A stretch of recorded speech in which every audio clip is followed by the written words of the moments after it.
Hello and welcome to the Computer Game Show. My name's David Turner. I'm here with James Farley.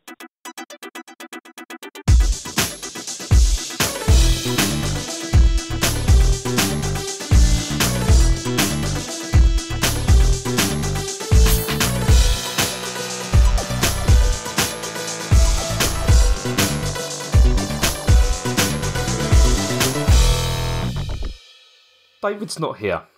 And John's not here. But that's okay, because I'm here. My name is James Farley, and I'm here with Matt Murray. Hello. And two special guests from Cane and Rinse. We have Leon Cox. Hello. And Darren Gargette. It's true, I'm here. Very good. Matt, we're not going to dwell on why David's not here. I mean, you can kind of hear from the earlier bit, which was terrible. So let's just get into feedback. What have you got, Matt? Well, actually, before we get into feedback... we've been nominated for another award. Well,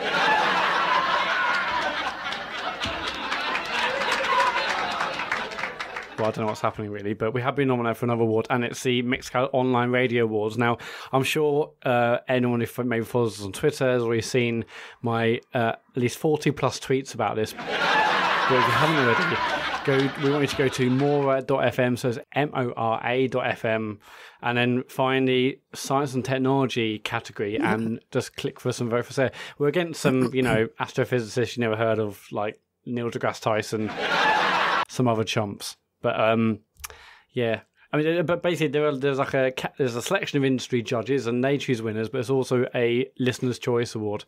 And I mean, if we probably haven't got a chance of either. But it'd be nice to have a vote. So, you got to get your votes in for Sunday, 20th of May. And that's it, really. Some people were asking if they could vote for us. Yeah. I mean, I didn't see your name in the... No, we didn't put ourselves forward for it. In the science bit. No, well, that's... I mean, I did. I put us forward. But Matt, that's fine. Did you choose the category or whatever for this? Because how did we end up in science and technology? I don't think so. I can't remember. I mean, I think I just selected like online talk show or whatever. I don't think. Although I'm sure that's our closest one. What else is there? That's probably our best one, right? Anyway, regardless. Better on next year, Cane and Rinse. But we're in this year, so well, now I know maybe... about these awards. All these made-up awards, yeah. For it. Yeah, well... all these pop-up sites, all of a sudden, Matt's created another awards site, and suddenly you're in it amongst all these luminaries. I think it's bullshit. But, I think, yeah. I'm just going to keep creating awards until we win. You're going to win one. Speaking of which, obviously this week it's the Games and Media Britlist Awards. Yeah.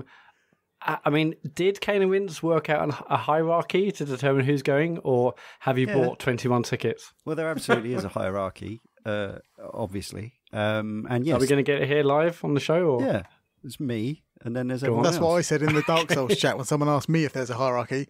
I said Leon number 1, the rest of us in brackets scum. That's what. Yeah, it's a scum. It's a very flat structure beneath Leon. It's not quite true. Me and Jay are equal partners in the business that is Cane and Rinse, a very small business. Tony was there when we set it up and founded it, and he helps me organise the yearly schedule, and everyone else is a voluntary contributor. Is this so you can get away with like a 0 hours contract? Yeah. Brilliant. So who's going to the? Is any of you going to the things on Thursday? Yeah. We got the exact. I was quite pleased because I did exchange a few messages with the main one on this show, and I don't remember. I didn't see that tweet. So yeah, and he said that you got offered the exact same deal as we did, which was initially you get offered one, and then you say there's loads of us, and they go okay, you can have two. And you can buy some others. So yeah, we got the exact same deal there. So me and Jay are going on freebies, and we paid for Tony out of the Patreon. So very similar setup to what awesome. You did. No one made a fuss. So unlike on this show, because of course, really?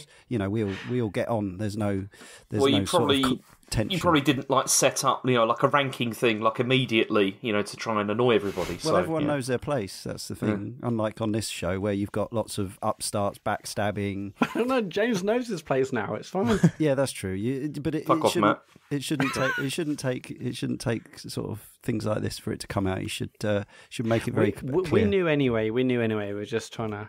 Anyway, I mean, the thing is, so we asked for loads of tickets, and then when they said, "Oh no, you can't have that many," we went ahead and bought a ticket. Yeah. Then we got the original number of tickets. So, but whatever. So you got more than us? Yeah, we got more tickets. Yeah.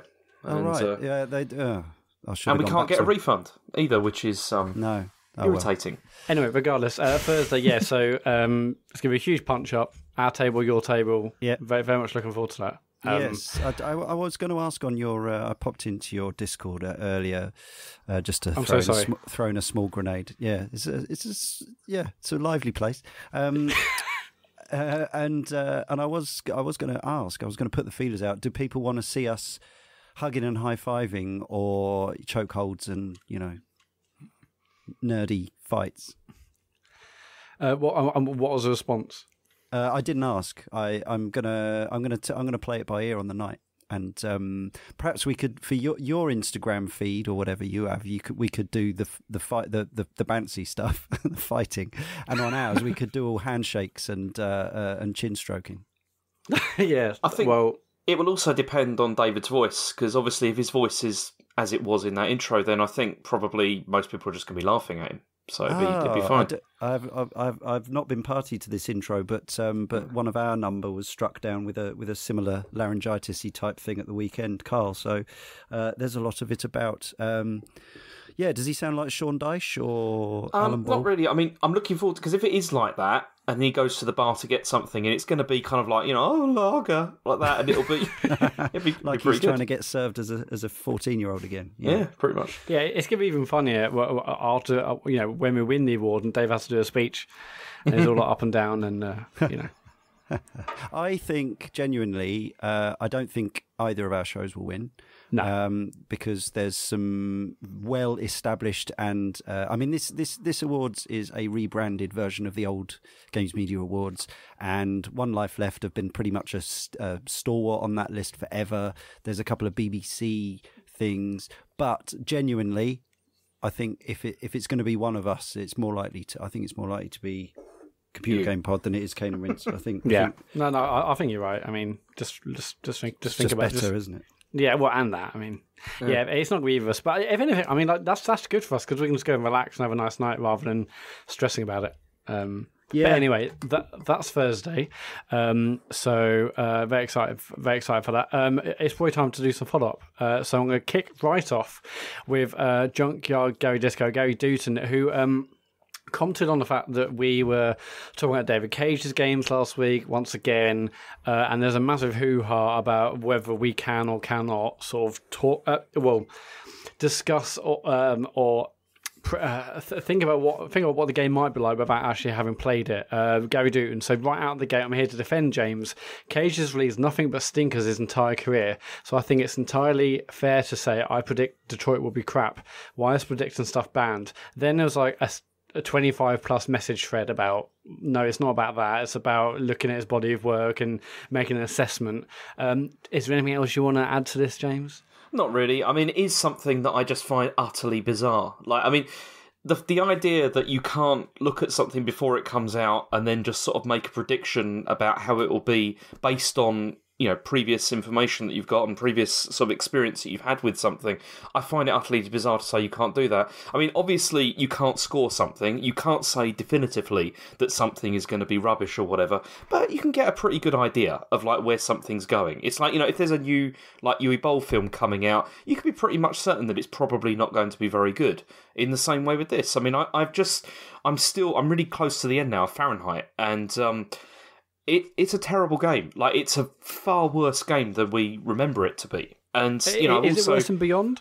That's a tough one, because no, I don't think it is, because I think Beyond is one of the worst games I've ever played. It's absolutely appalling. Wow. And that's why with this, I think it's fair to say, I don't have huge hopes for the fact that David Cage will be able to deal with, I just don't think it's going to be an amazing game. Again, you can't say for certain whether he's going to deal with these things sort of maturely, but going on what he's done before, you'd have to say it's probably unlikely. I'll let Darren and Leon speak in a minute, but basically, in terms of Detroit and whether that's going to be good or bad, I mean, at the time I liked Heavy Rain, but I could easily sort of, I wasn't so bothered about the crap writing or how certain characters were portrayed and how the story arcs worked and the plot holes and all sorts. So I just liked. Well, yeah, but I just still liked what I still enjoyed the game. Basically, I enjoyed the gameplay, so I'm still very much looking forward to Detroit because I'm happy to sort of detach myself from some of the messages that will probably try and say and fail. But anyway, Darren, do you have anything to say about whether we can discuss these games before they come out? You can say what you want before a game comes out, but we'll find out when it actually comes out. The thing with Quantic Dream games is that everyone pins it on David Cage, and I'm sure he's a major influence on the game's development. But there must be 100 people plus working on that game. No, Darren. He portrays himself as being like an auteur. Yeah. The whole sort of like I'm the director. I'm in charge of everything. Kojima, he wants to be a Molyneux. He's more Molyneux than Kojima. I get it, but maybe this one game that's coming out next, they're big. Maybe their last chance of making games. Maybe someone actually fucking stood up for themselves and said, "Look, Mr. Cage, sit down for a second. We're going to write this one and hopefully make a banger." Because the last 3 games they seem to age poorly, and people come back with more criticism over the years. Every game, like Fahrenheit, just seems like a proper stinker. But I remember loving that when I was a teenager, 20s or something like that. But yeah, this new one, I don't really care until I see it in the pixels. I don't really care about any predictions. The thing is, it doesn't matter whether it's good or bad anyway, because it's gonna. His games have sold, like Farron, what's called Heavy Rain, I believe, sold pretty well. This is not going to be like their last game. Like he's still going to be producing stuff, but I don't know. I just can't see, based on all the things that he's released so far, I can't see how this is going to be like amazingly good. But hopefully, I'm going to be wrong. Like it would be really nice to be wrong. But it would be amazing, wouldn't it, if this game was like a proper 10 out of 10? It was like, oh my god. Yeah. That would be just amazing, and also to see everyone, get confused about it. The thing that I think is going to be interesting about it is I can guarantee you that when it first comes out, there's going to be lots of gushing reviews for it, like saying that it's like amazing and brilliant, and then there'll be like a sort of a look back on it a bit later, and I think people will probably view it a bit differently. Man. There's a lot of volatile kind of feelings towards this game based on the studio's reputation that's going on. They've been called out as like being horrible people who are working there, not horrible people, but things have happened to those people who work there, and there's like, well, I can't really remember, misogynist and like racist stuff, maybe like just weird kind of. Yeah, I think it's a toxic work environment. So maybe it's an interesting one for sure. Like when this game comes out, everyone's going to be watching it, and I don't think everyone will gush over it based on the recent stuff that's been happening at the studio and what we know. I think there's going to be a lot of raised eyebrows when it comes out, and hopefully a fair criticism of the actual game rather than Mr. Cage himself. Yeah. You see, I really do agree that you should judge the game on its own merits when it comes out, and you shouldn't approach it with all the baggage that there is with this. But I still think you can make predictions. You can still, sort of have some idea. That's how, you go through life. That's how you make decisions in life, is through past experience. Like through things that have happened to you and things you've experienced, you can make better decisions. And that's kind of how I feel with this. It's, I don't know, I find it bizarre.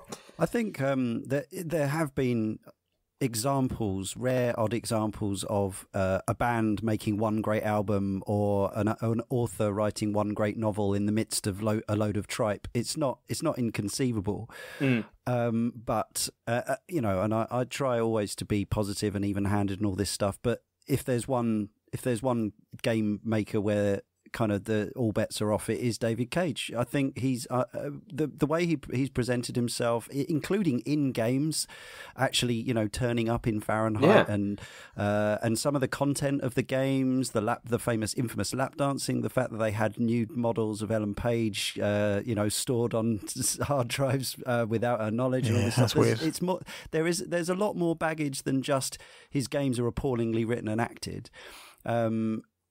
And have insanely, like, mind-numbingly pointless weird control options and mundane mini games and all the stuff that I think makes them pretty much like after Heavy Rain I couldn't face the next one, so I haven't even touched Beyond. Don't bother.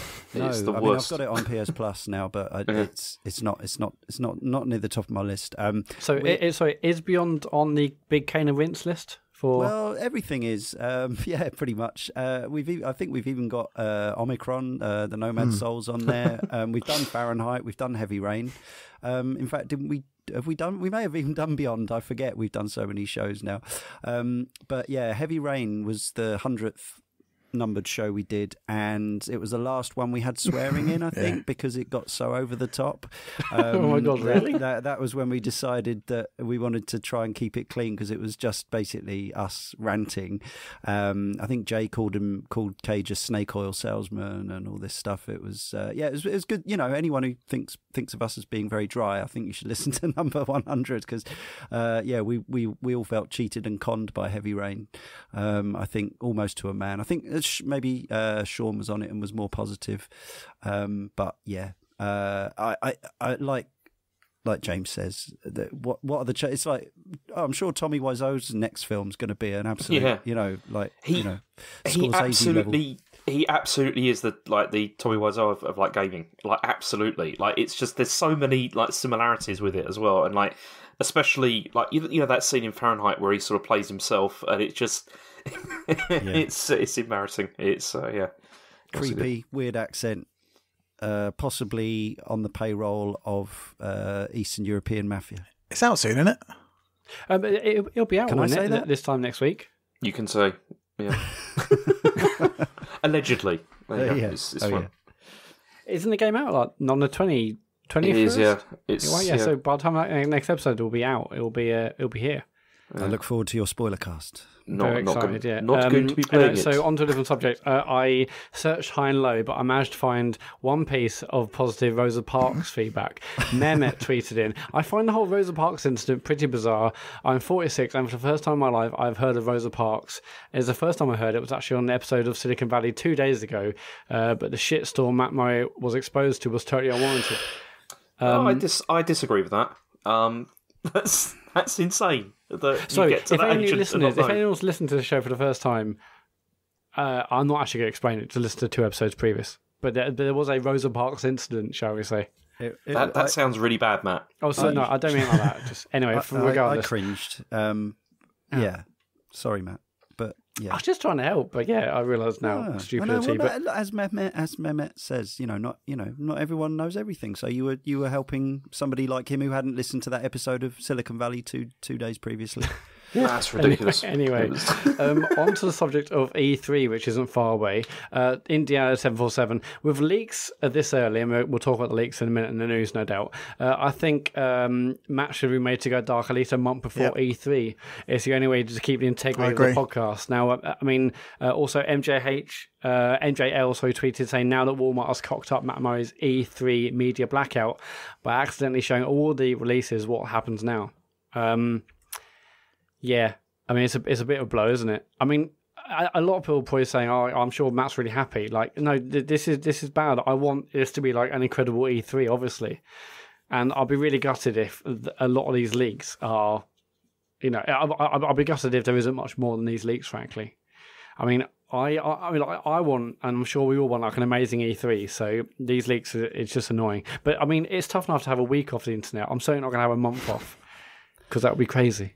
I did longer than a week. It was ages I did. It was horrible. Well, you did like 8 or 9. Okay, regardless.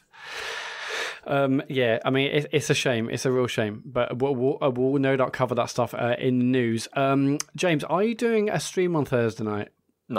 No, it's just that Matt, Rich. Where are we going to be on Thursday night? Yeah, I know he was, but Rich Spurs tweeted saying, "Did James go mental on Matt for not promoting his Fahrenheit stream, then cancel it earlier in the week?" Yes, that threw did me happen. off. Well, yeah, there was good reasons for that. Like, yeah, there was good reasons for why that happened, which I can't go into. But it was. Okay. Something else said in the boss, or no. No, nothing else. Okay. Haribo Kart. Have you? We talked about classic arcades a few weeks ago, and well, I guess a definite arcade. But Haribo Kart says, have you all heard about this new one opening up in Bournemouth? It's called Zaps Co. It's basically classic arcade games. And this massive new Bournemouth arcade. So if you're in the area, get down there. We had some feedback about McDonald's because. Apparently you can customise burgers, although Matthew Leach went in and said you can only remove burgers, but very happy to be corrected in this one. I have no idea. I've not tried it. Remove garnish? Yeah. I mean, like, you don't mean when someone said a few weeks ago, you can remove the burger as well. There was buns? that guy that removed. Well, no, there was that guy who removed everything and just got a paper bag and was still charged for it. What? It's seriously just. Well, how much did a paper bag cost? No, whatever the price was of the thing that he was going to buy. So, like, say he wanted to buy like a cheeseburger or whatever. So he removed everything, and they just gave him the paper bag, but still charged him for it. What? That's totally possible. He did. You can seriously, Matt. Google it. Seriously, what? You could Google it. It did happen. I might Google it. I believe this was a news story that was doing arounds. Yeah. That's crazy. Yeah, I mean, so someone tweeted a few weeks ago about, there's a McDonald's near me, and now you can customise burgers. And I was like, what, you can customise burgers? I mean, I knew about his touchscreen devices, but I only knew that you can remove things. I didn't realise you can add 70 burgers and 2, whatever. Anyway, regardless, if Matthew and myself need to be corrected, please hit us up. That's it for feedback. Yeah, if you want to tweet us any feedback or questions or thoughts, it's at ComputerGamePod on Twitter, or you can email thecomputergameshow@gmail.com. Now it's time for the news. It is the news, and it's kind of funny because this week there's actually been tons of stuff that's happened, like pre-E3, which is a bit kind of odd. Yeah, I thought it'd be really quiet, but it's a bumper week. Unfortunately, yeah, there's a lot of things that have come out that probably shouldn't have done. But either way, one of the big things that came out just after we recorded last week was the Switch Online details. So this has all finally been actually announced. So the details of this so far, so it's going to launch in September for £18 for like a year, although you can also pay like £3.50 a month. And after this comes out, then all online multiplayer Nintendo games are going to require the subscription. So stuff like ARMS and Mario Kart and stuff like that, you won't be able to play it online anymore without this.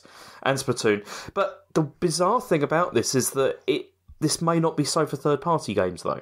Yeah, they're going to put a little sticker on the front of the box saying requires, NSO or whatever it's called. So, Yeah, but then it seems that there isn't anything stopping like third parties from still using their own stuff. Like if they want to. Specifically for free to play games, I'm sure that's the logic there. Is that if you got Fortnite on there, that's not really going to require NSO. I don't know how it works, but I imagine if there's free to play games and they're charging, I don't know how it works on Xbox Live, but I'd imagine Nintendo are more lenient. That'd be weird, wouldn't it? Because with stuff like Fortnite, you obviously you can play that on like Xbox or PS4, but you still need PSN or Xbox Live, don't you, for that to be able to do it? Not free to play, then, is it? Yeah. So I don't know. It's odd. Free to yeah, you're right. But so how? So third party games can decide whether they do or don't have to use NSO to. Yeah, it's a bit weird, isn't it? You just not require NSO for online play. Then you're going to get more audience if you don't have it. It's just yet another Nintendo muddying the waters thing where we're not entirely clear. I swear I said this last time I was on this podcast. We had a Nintendo story, and they only give you half the information. They're like, "Yeah, here's some information. Okay, we've got some more questions." They're like, "Yeah, we're not going to tell you." You're like, "Well, come on! Like, what's going on? Like, this is ridiculous. Like, they only showed us 10 of the NES games. Like, why only 10? Is it some secret that you've got 10 secret hidden NES games in your arse? Do you know what I mean? Just show us them all." I don't get it. See, and also, I think the thing is with it is that usually, you sort of make up whatever's left over yourself, like try and figure out what it is, and whatever the worst case scenario is usually what it is. From what it is, which is kind of sad. But apart from that, none of the other Switch's other services are going to be affected. So you can still use stuff like the eShop, parental controls, and the newsfeed and stuff like that. You don't need the online service for this. The voice chat's still going to come through the app, and there's been no news whatsoever as to whether they're going to improve it or change anything to it. Apart from has the app been updated yet? Not as far as I know. I mean, they said that there's going to be like more like game-specific stuff, but so far that's only just Splatoon 2, and there's nothing really there. I don't know. It seems kind of weird and pointless.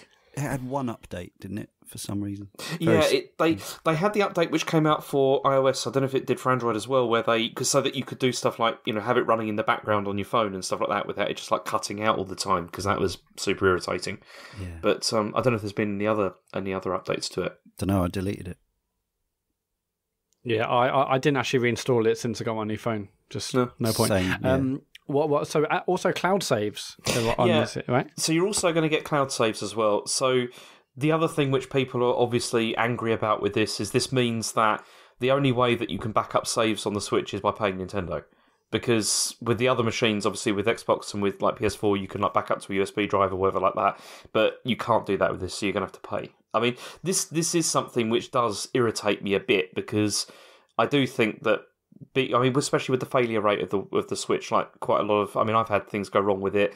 The fact that you can't back up your saves is a bit irritating. But I'm also on the Nintendo online service website under save data cloud. Under the bit of talk about it's actually called Save Data Cloud, which doesn't make sense, but whatever. Under that section, it says not compatible with all software. Yeah. Which so is, some games you can have a cloud save. It's just like which games actually use a video recording. Yeah, like exactly. Zelda and Mario.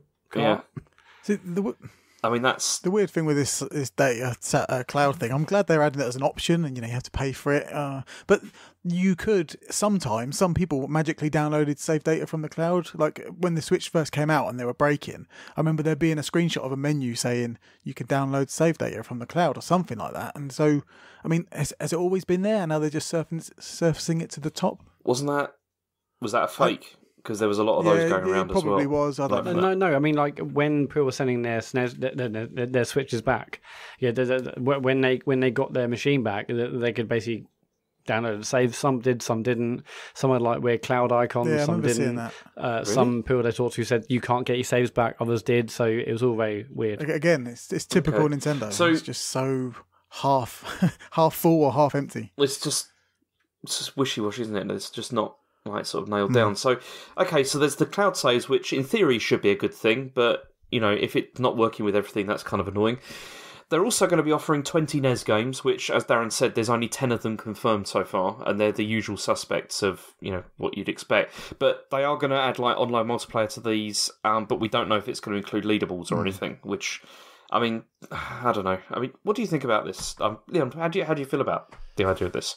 Well, the overall service, I don't know. At least it's cheap, I guess. I'm obviously already, as most of us are, multi-format owners paying £90 a year or whatever across the two services. You kind of just, after a while, you just suck it up and absorb it, and you stop thinking about it. Obviously, there are ways of getting it cheaper as well, shopping around and whatever.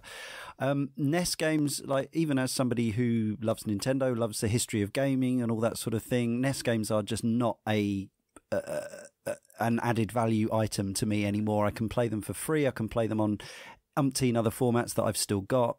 So that is not a swinger. But and backup saves. Like I was having this conversation with our Ryan. Maybe I shouldn't name him. Anyway, he works for Nintendo in America, and he was looking forward to save backups. And then I said, I can't think of the last time that I lost a save that actually meant something to me. I think it was 1996. Obviously, maybe there have been times where I have ended up using a save from the cloud on one of the other consoles, but it's not something that comes up very often. So again, there's nothing about this, and I'll continue to use Discord or Skype or something else for voice chat. So there doesn't seem to be much in it. Yeah, in terms of save stuff on the cloud, I had my house broken into, and then so that was good to re-download that stuff. But then obviously more recently, when I got like the Pro and the Xbox One X, just knowing the fact that all my saves were safe and not having to find a memory card or this and the other. It's cool that were Nintendo to say, you can have it, you can add a USB to your Switch and then download it, I probably wouldn't ever do that. And so this is just easier for me. And it's like having insurance. You don't realize the importance of it until you actually probably need it. So I'm happy. I'm glad I've got cloud saves. There's a bit more as a bit of security there. I mean, I have had to send my Switch back, and I lost my 70 plus hours of Zelda. So that was annoying. Nice. Probably wouldn't have supported that game anyway, though. So. No, probably not. No, it's just going to support some really random game that played on the eShop. 1-2 Switch. Yeah. It'll only work with like Kirby or something like that, because it's fine. So what else? So are those big things that the cloud saves? The other thing which is kind of annoying which has also irritated people, is that the subscription only works with one account. So if you have other accounts on the Switch, they'll need their own online account to still play. So for example, like on my Switch, I've got accounts for like my 2 children. They won't be able to play online anymore unless I buy a family membership, which will cost £31 a year, which is that's kind of that's a bit annoying. Yeah, because on Xbox, if you have a Xbox Live account, anyone signed into that Xbox also gets gold, and I think that's how it works. Yeah, but, like £31 a year isn't that much. I mean, that's still less than I'm paying for, PlayStation Plus and. But it's significantly less of a service though, as well. Yeah, that's true. I'm not gonna bother with the family one, obviously, but although I do have a family, but they just don't play games. But £18 for the service. That's I'll do it. But I'll do it. I mean, I'll do it. I mean, I'm not exactly bothered about the convinced, extras. man. There's no games on the Switch at the moment that I'm going to miss playing multiplayer on. Maybe Mario Kart 8 to a point, but there's nothing. They haven't revealed. Smash Brothers obviously is a big clue as to what's going on here, but. I mean, Smash Brothers has never been good online for me. I've always played it on Wii U, Wii. The online moments of Smash have just been awful and lag-filled. Like, if Smash on the Switch is flawless online, which I can't see it happening, then I might pony up the £20. But at the moment, money's super tight, and I can't afford to flutter away money on some NES games that I can, play like a Netflix service. Yeah, I need convincing, and I'm a big Nintendo fan, so yeah, I'm hugely skeptical. I mean, I'm just hoping, because the other thing that came out of this is the fact that they've kind of confirmed that the Virtual Console isn't coming to Switch, and I mean I'd say I'm annoyed about this, but I'm not really. I'm just kind of a bit disappointed. So when you say kind of confirmed, I mean they have confirmed. Like someone confirmed to Kotaku that Virtual Console. They said they're not doing it at this time, which basically means it's not happening. And as I said, I'm just kind of a bit disappointed because I had a lot of Virtual Console games on Wii U, and I was really hoping that, like, between the Wii and the Wii U, I could have transferred them across. That would have been really, really good, because quite a lot of those games I didn't. I downloaded Earthbound, and I never got round to playing it, and I really would like to have played that on the Switch. But I'm just hoping that what's going to happen is that this, like, £18 a month, £18 a year thing is going to start to include like SNES games as well. Like stuff that I have, that I maybe have bought already. But I'm a bit disappointed by it. The thing is that doesn't make sense. Like, I mean, I know Nintendo always do this, but like, surely Nintendo could just sell them. That's what, which I have done countless times. I get, but like that almost seems too good that they would just add SNES games in for free into this service. Yeah. I'm not sure.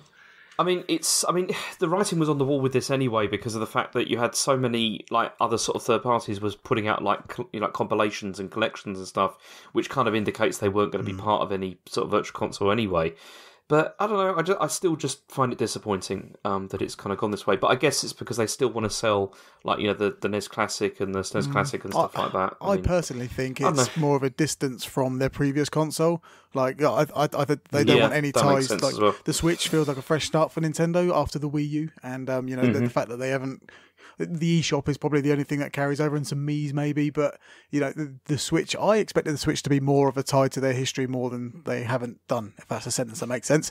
And not calling something a Virtual Console doesn't bother me, but if I do go to the eShop and Earthbound is on there and I don't get some sort of discount for buying it again like they did with the Wii and the Wii U, that's a bit disappointing, but also I've still got that console with Earthbound on it, so I'm not overly gutted. It's disappointing, and hey, we'll be disappointed by Nintendo every time they release a console, but this time they've got an absolute banger on their hands, and they're making, they've already made 2 of the best games on the machine, so there's got to be some compromise, really. We can't have everything and then go, we're the best now. We can't have everything from Nintendo, and we can't have the best from all of them. We have to make compromise somewhere, and not having Virtual Console is probably it. I think it is a branding issue. Like, I think that obviously Nintendo is not going to put a stop to monetizing their legacy content, to use some horrible corporate speak. Now, I guess maybe for whatever reason, they feel that the branding of Virtual Console, which goes all the way back to about 2005, is perhaps a little stale. So it could be a case of repackaging things, looking at different ways of providing that service. It might be a bolt-on to the service we've just talked about for more games or more stuff. I don't know. I'd be very surprised. I like you. I've got dozens of Virtual Console games, some of which I've still got on the Wii portion of my Wii U because they never re-released them on the Wii U, so I didn't upgrade them. But I keep that machine hooked up for all sorts of reasons, so it's not such a big deal to me. I've got some of them on the 3DS as well.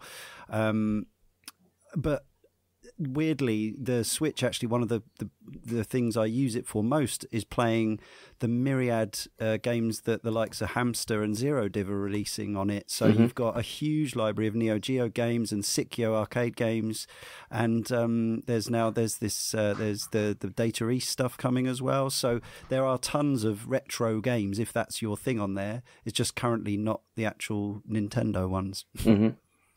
I think also this is also an opportunity to not sort of divert attention away from all the indie stuff as well, because as soon as you've got things like the Virtual Console on here, people are just going to flock to Nintendo stuff, and it takes away some of the attention from a lot of the really good stuff that's come out.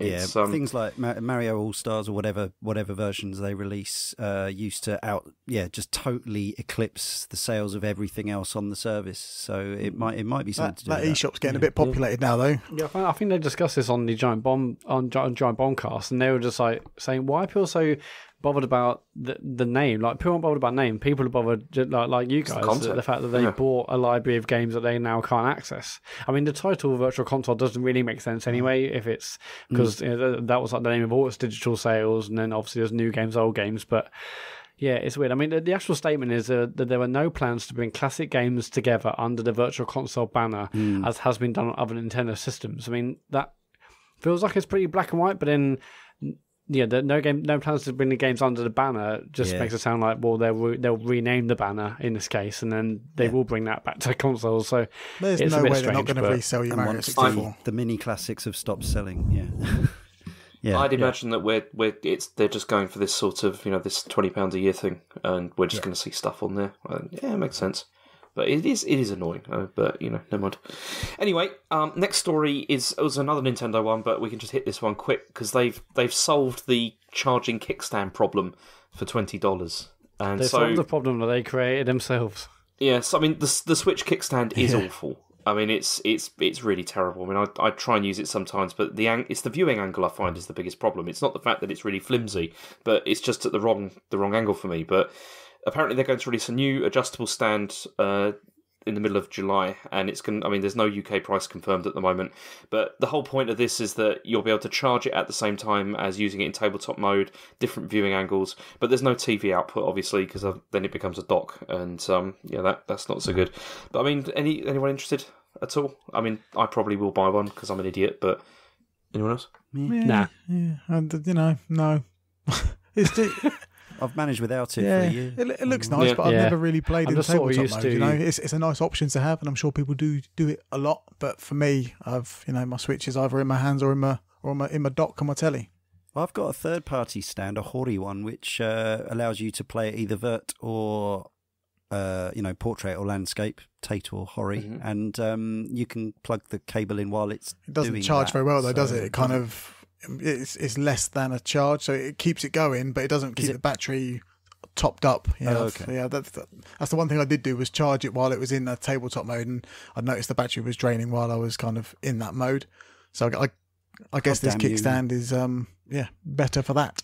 Yeah, I mean, if it's £20, I'd rather spend it on cloud saves. You know what I mean? Or a game, or that.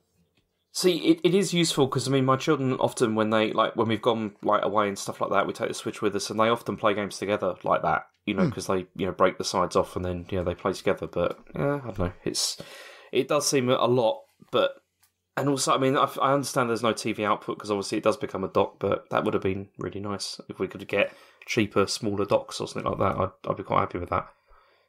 But there you go. Okay, cool. Next one we got is Walmart spoiling E3.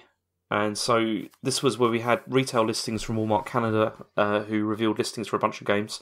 We got Splinter Cell, Rage 2, obviously we all know about now, Lego DC Villains, Gears of War 5, Assassin's Creed, a new Forza, and Just Cause 4. And, I mean, so far it seems that Rage 2 obviously is definitely real, but the other stuff, I'm not so sure. I mean, to me, that's a pretty depressing lineup for E3, if that's what it is, apart from maybe Splinter Cell. There's nothing new there, is there? I've missed this news story, so you've spoiled E3 for me.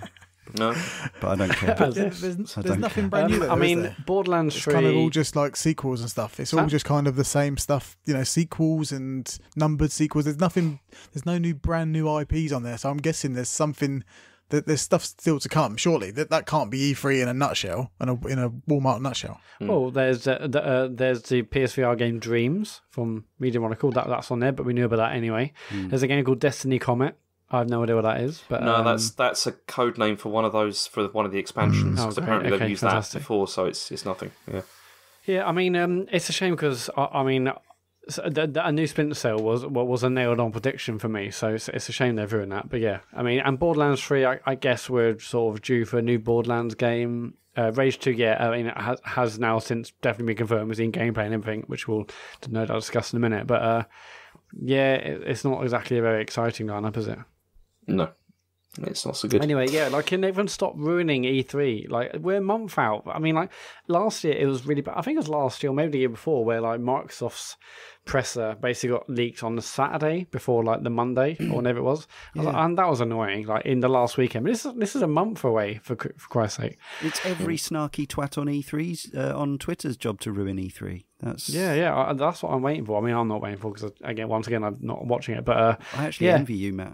I would do what you're doing for free, for laughs. Go on then. Okay, well let's swap. You can do that.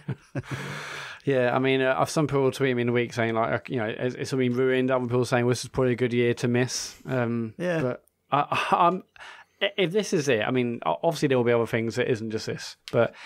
If what we're seeing here is a lot of the big announcements, and it will be a good year to miss. But fingers crossed, this is just the low-hanging fruit, the easy stuff to predict and get out there and leak, and then there's some real bangers saved for the actual show. F-Zero Night Run's coming this year. Confirmed. We've always seen a trailer for that. That's happening. I don't know, man. I think some of these listings have been put up on Walmart early on purpose to get some more light shone upon it, rather than in the onslaught of games that come at E3. I think, having Rage 2 out before E3, I leaked or video, I think that's a good thing for Rage 2 as opposed to it being sunk with all, the hundreds of other games that are going to get announced. Yeah, I mean, speaking of, so Rage 2, is that on your list, James?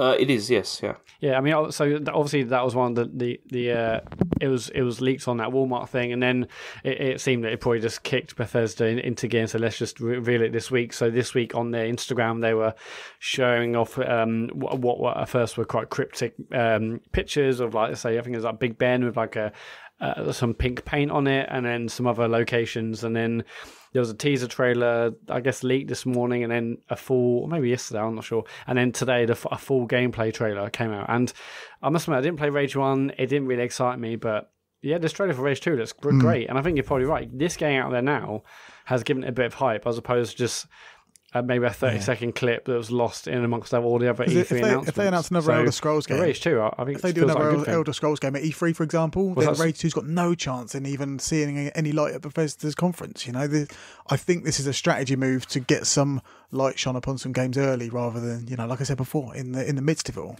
I think we're being played. That's my theory. Down, they got us. Yeah, but what do you guys think about Rage 2? Have you all seen the trailer today, the gameplay trailer? No, I meant to catch up with it. Sorry, James.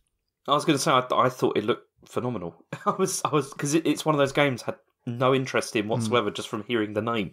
But then the trailer it's incredible. I was very impressed. What I will say from what I have seen, the art stills I've seen, is that it seems to have a stronger visual identity than I might have expected. Even going back to the initial sort of teasers with the splashes of pink and that, it looks like I think maybe Bethesda, thinking about the sort of response to that, the Doom box art and things like that, they're going for something that at least has a bit more of and probably Rage's original box art as well. They're going for something which actually maybe will stand out a little more just with these splashes of shocking pink and slightly outre kind of character designs and things. That was also Boss Key's strategy as well with Radical Heights, but it didn't work out. That teaser trailer they put out yesterday, it looked like to me it was some kind of new clothing range for like an edgy clothing range, like on some new internet website. It was just a bunch of people looking at the camera, snarling their teeth and wearing some dodgy clothes. I just thought, this doesn't really do it for me. But obviously that's what a teaser does. It kind of just, it lures you in. And then I watched the trailer today and I was like, that's what Rage 1 should have been, in a post-Very Doom world. It looks like they've learnt from what the latest Doom did and just stuck Rage flavour on top of it. And you're like, yep, I'm definitely well up for that. And hopefully it lives up to the hype.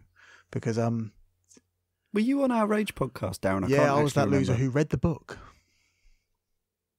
Oh my God. The Rage book. So is this a totally different story? It's exactly the same story, and it ends in exactly the same way as the game, in that it doesn't have an ending. It just goes, oh, and it's over now, bye. And you're like, okay. So literally the book isn't better. It's just, just words and stuff in it. Damn. Well, so this is going to be... It's actually developed by Just Cause developer Avalanche Studios, and it's obviously alongside ID Software. I mean, it felt like it's like as the gunplay of Doom. It feels really bombastic. I think they said I'm sure it said open world or open arenas in the trailer. Yeah, it looks bonkers. There's loads of vehicles. There's like 1 million explosions in the trailer. It looks really, really good. So. Yeah, if you said to me last week, Rage 2 is happening, I'm like, no, I'm not going to play that Brown game. But yeah, this looks really, really awesome, actually. But we'll see what happens at E3. It's just a shame because it's 2019 that it's coming, which is that'll be here before we know it, mate. It feels like a long way away. It'll be here. We'll blink our eyes and it'll be 2019 and be like...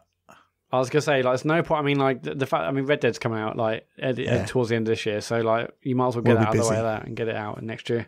Mm-hmm.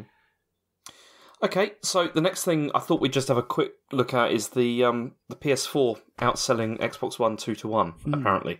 So this has been something which has been speculated because Microsoft they haven't released figures for how many consoles they've sold for quite a long time, but it seems that EA might have kind of let the cat out of the bag because in an investor call, the CFO for the company talked about their addressable market, like how many sort of consoles they can hit with their games. And so they said the current generation of consoles, this is around 130 million. So some people have obviously gone back and done some maths to try and work out where that leaves the Xbox, because Sony stated that they'd sold around 74 million up to the end of 2017. If you leave Nintendo out, because EA have only sold FIFA on that, and I bought loads of copies, but I don't think it accounts for millions, that leaves around 29 million Xbox Ones sold by the end of 2017. So...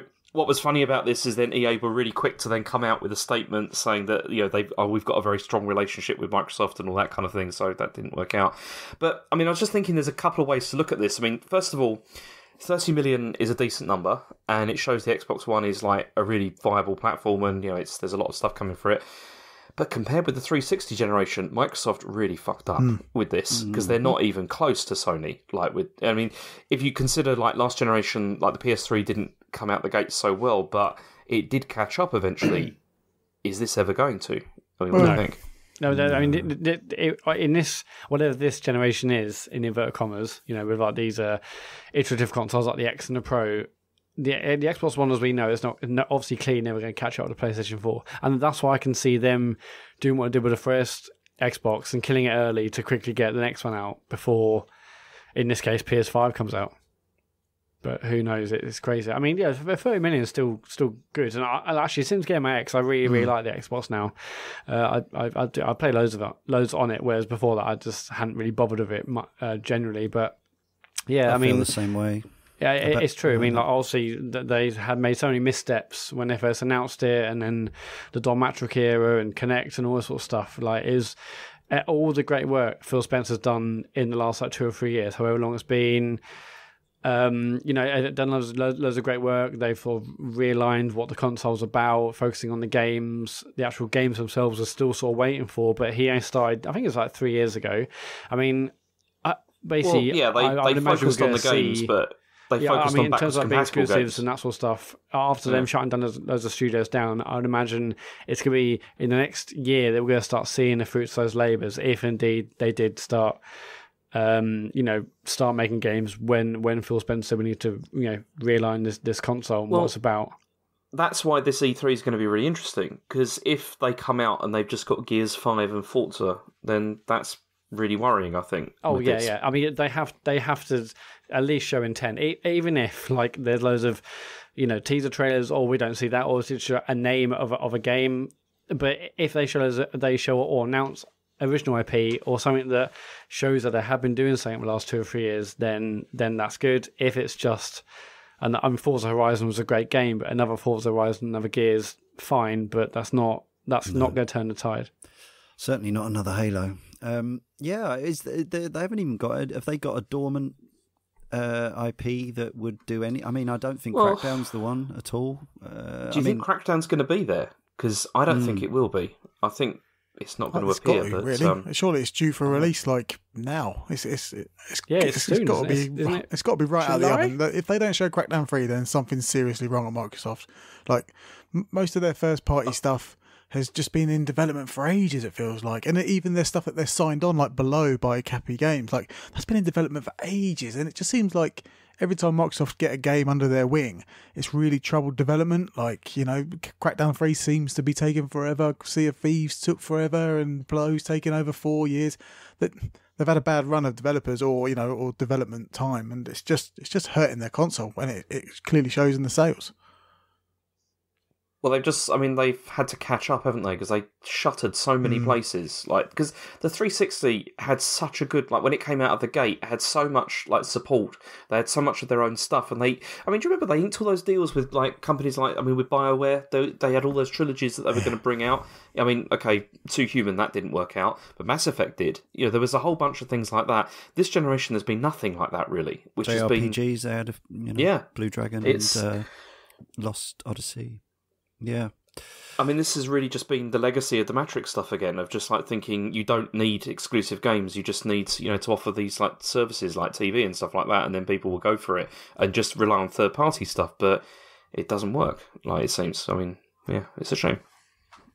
I mean, you say about another Halo isn't going to do it. And I think we talked about this last week or the week before. If they say, okay, here's Halo 6, and it's like it's gone back to basics, that would get me excited again. I don't want that. No, I don't want another Halo 5 because that'd be an absolute disaster. But you don't want a Halo Battle Royale. No, that's almost certainly going to happen, isn't it? I mean, again, like I've never understood this clinging to IPs thing over the creative talent who makes them. Like I'm not saying there's nobody with any talent at 343, but you've got this weird situation where you've got people trying to either replicate or somehow recreate the magic of the early Halo games. 20 years on, nearly, a bunch of completely different people. The landscape's changed utterly. I don't even know how you go about approaching that, and why you would expect these totally different people to come up with something that would look and feel and have any of that that magic left. And obviously whatever's happened at Bungie, I know you guys were initially very enthused about Destiny 2, but that game's basically dead, as far as I can work out. And it's a good job David's not here. We've had mad if you say that. Well, we've had so many WhatsApp exchanges about that game where I say that and then he goes crazy. I'm basing that on the fact on my friends lists, and so that's all I can really go on. There's enough people on there, enough committed gamers on both, all the systems I've got to make a reasonable call that no one I know is playing Destiny 2. That's not to say I've not played it.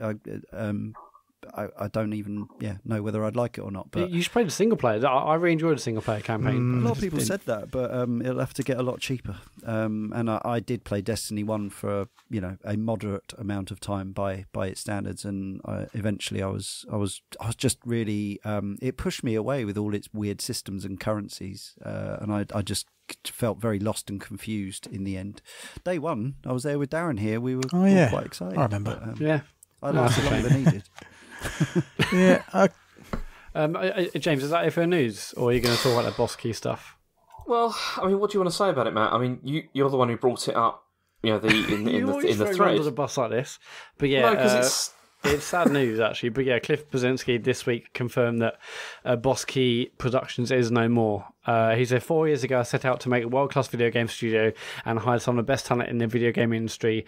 They worked tirelessly to produce quality products, and while we had our ups and downs, I like to think we had fun doing it. This obviously comes after Lawbreakers. It basically just seemed to roll into nothingness. There was hardly any playing numbers, and then they released what was that game, Radical Heights, and that had like a first week buzz, and then I think even last week someone said that the player counts were like less than 1,700 players on Steam. So it's a shame. He says he's going to take time off and reflect now. But yeah. It's pretty cutthroat. I mean, in terms of like, say, these battle royale games, I mean, for weeks and months, the narrative has been, E3, we're going to see 1 billion battle royale games.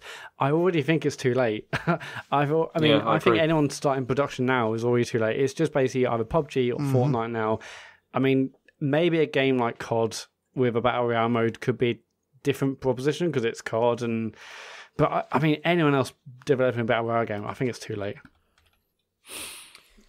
Yeah, I think you're right. I mean, I think the problem with that I think the studio had was that they were. I mean, it's not a terrible strategy, but they kept on following trends, didn't they? But like a bit late. Like Lawbreakers was trying to sort of do it is similar kind of structure to Overwatch. Yeah, was this? I never really played it. It's more in my head. I played a couple of rounds. It was kind of more Unreal Tournament, but there was definitely Overwatch vibes in there. Like loot boxes, like opening like vaults to get stuff, and there was stuff in that game that reminded me of Overwatch.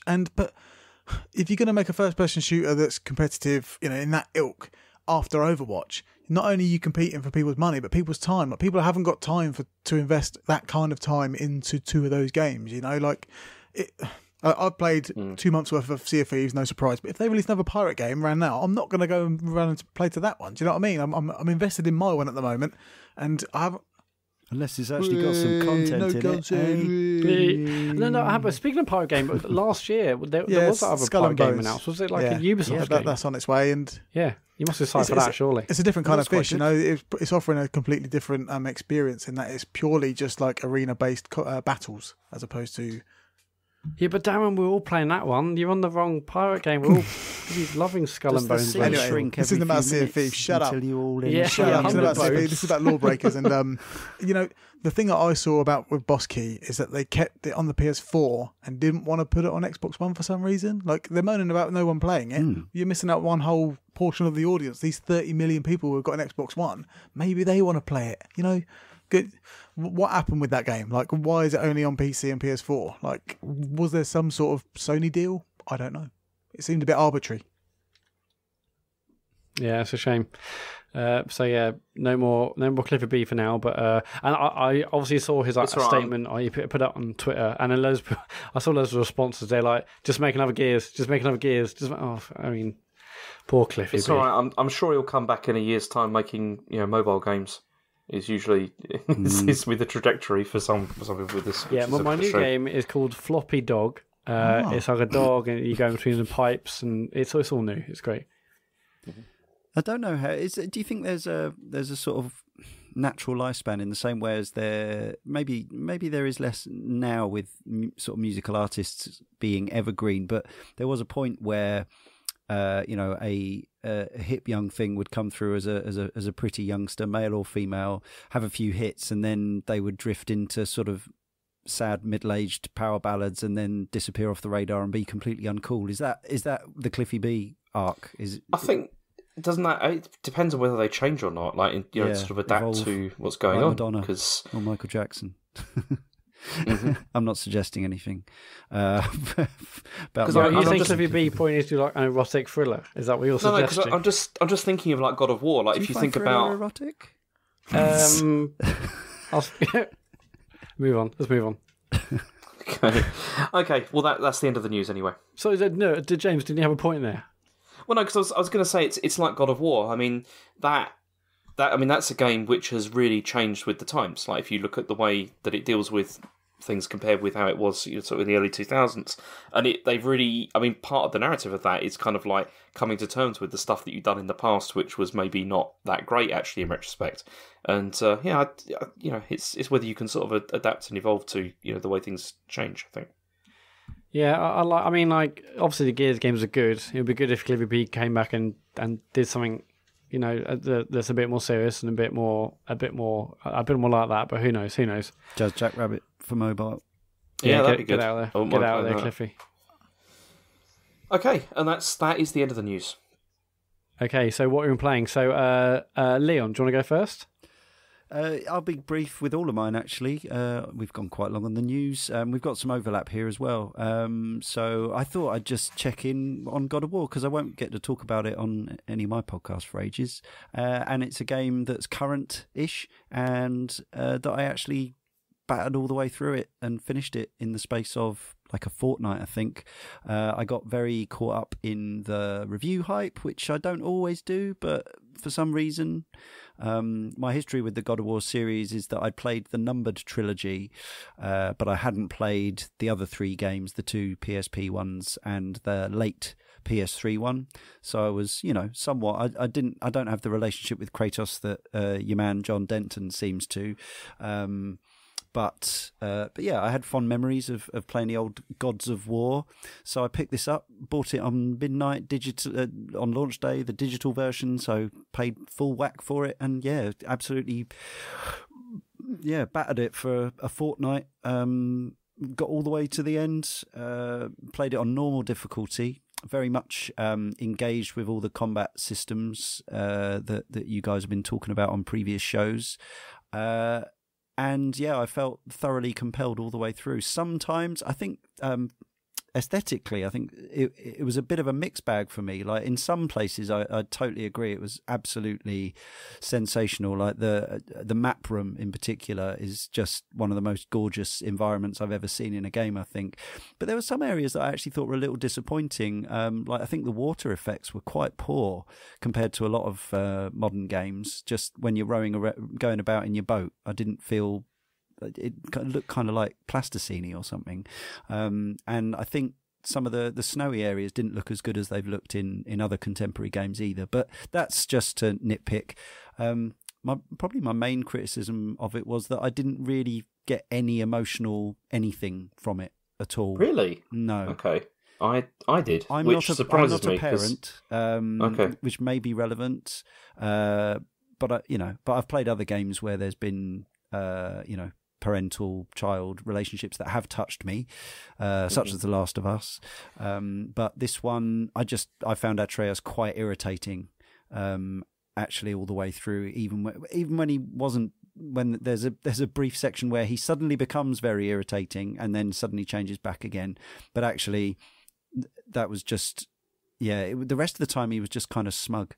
So I didn't really find that. I mean, I absolutely loved this. Like, I really, really, particularly, I can't talk about the ending, obviously, but I really did like it. And it's just, the thing that I really liked about the relationship was it was, particularly towards the end, it's very understated, like the way that things are presented.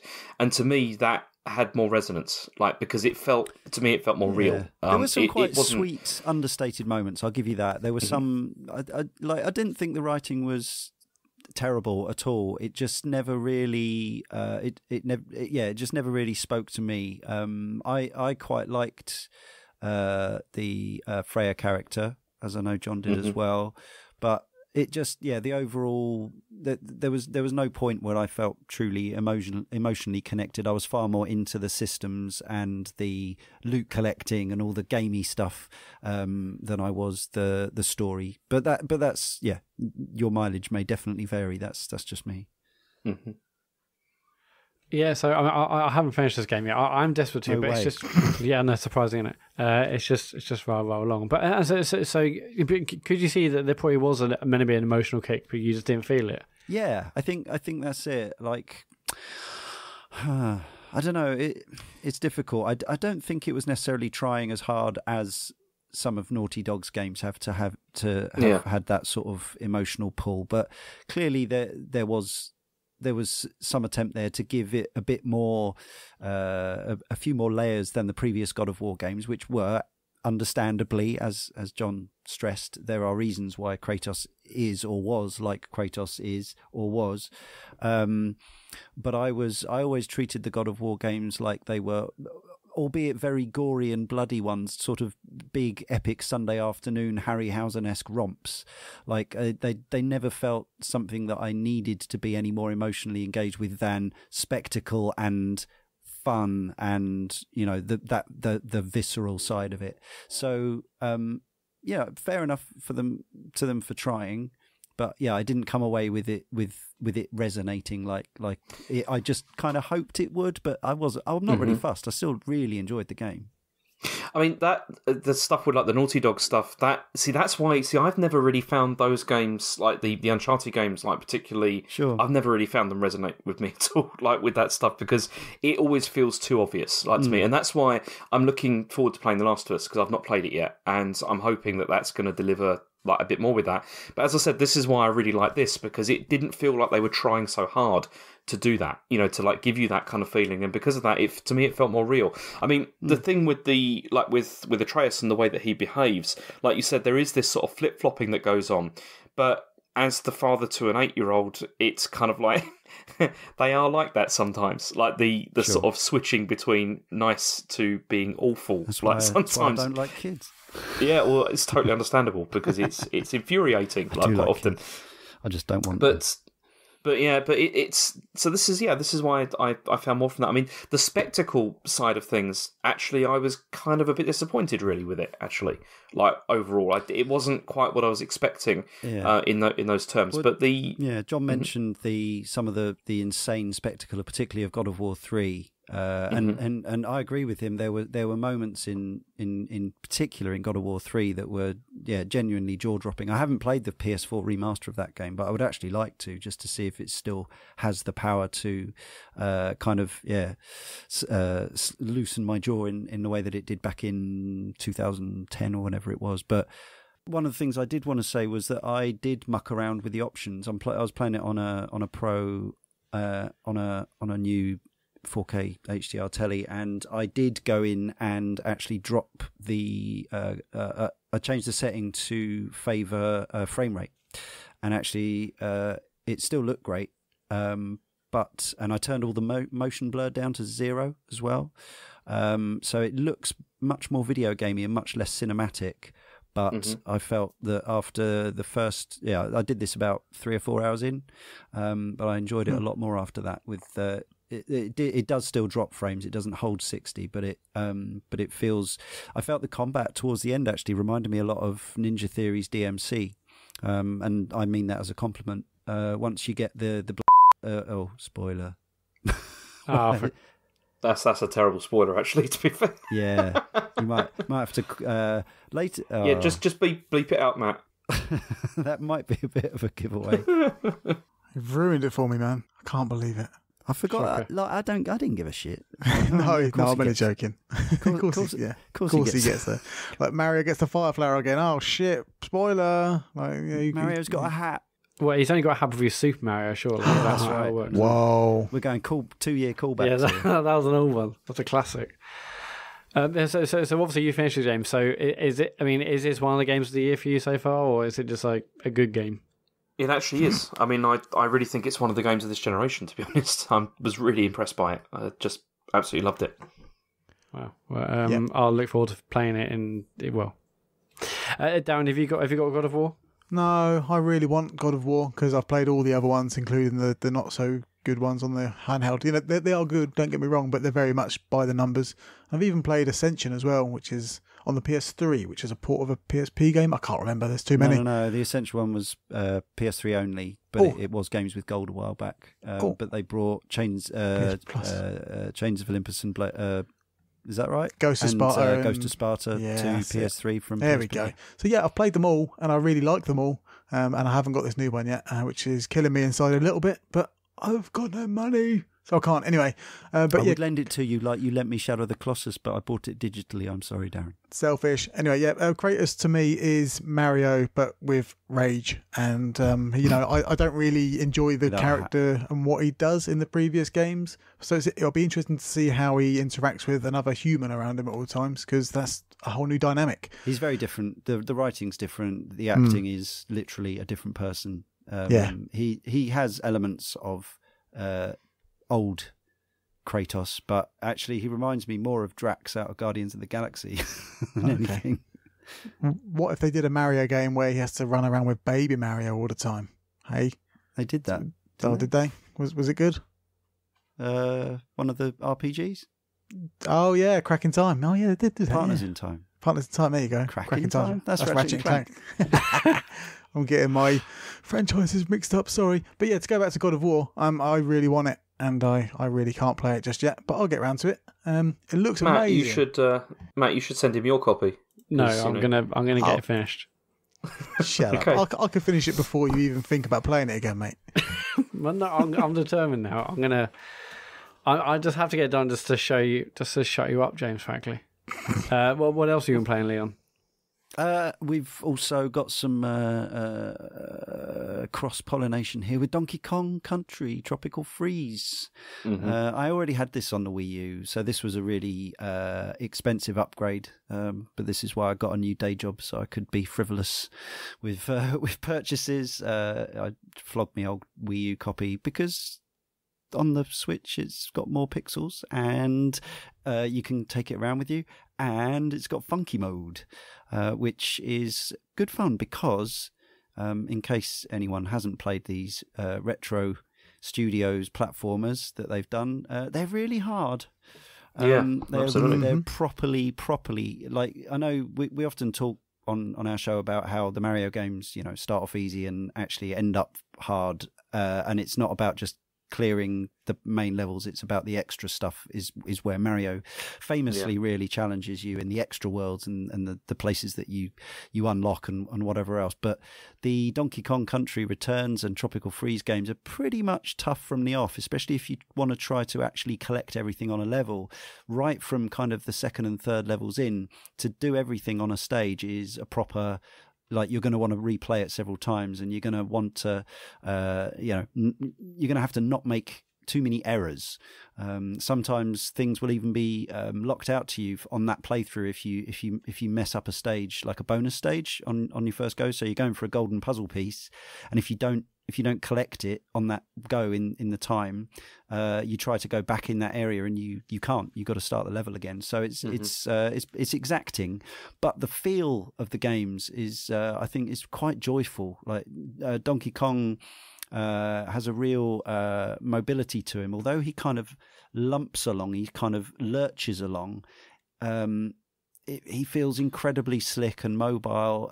It's all 60 frames a second. The bouncing on things feels kind of even better than it ever did in the old rare Donkey Kong Country games. And then you add in the joyous David Wise soundtrack as well, and it all becomes very enjoyable, if quite testy. You enjoying it, James? What's funky mode? Sorry. Oh, James, go for it. Well, the Funky Kong mode is a mode that's been added for the Switch, and basically you can play as Funky Kong, which makes the game easier. Like if you fall on spikes, easier. You don't get hurt. You can also double jump as well to a degree, which helps things. And also, if you collect stuff, like in the levels, it remembers that you collected them, so you don't have to do like a perfect run, to collect everything, which makes things simpler. I mean, with the controls, that's the thing that I wasn't wild about when I first started playing this, because I mean, the last Donkey Kong game I played was probably Donkey Kong Country on the Super NES, which was a long time ago, and I'd forgotten how different the movement is to Mario games, because with Mario games, obviously you're always holding down the run button to jump, whereas you can't do that with this. It doesn't work that way. And Donkey Kong feels so heavy, and he feels really loose to me as well.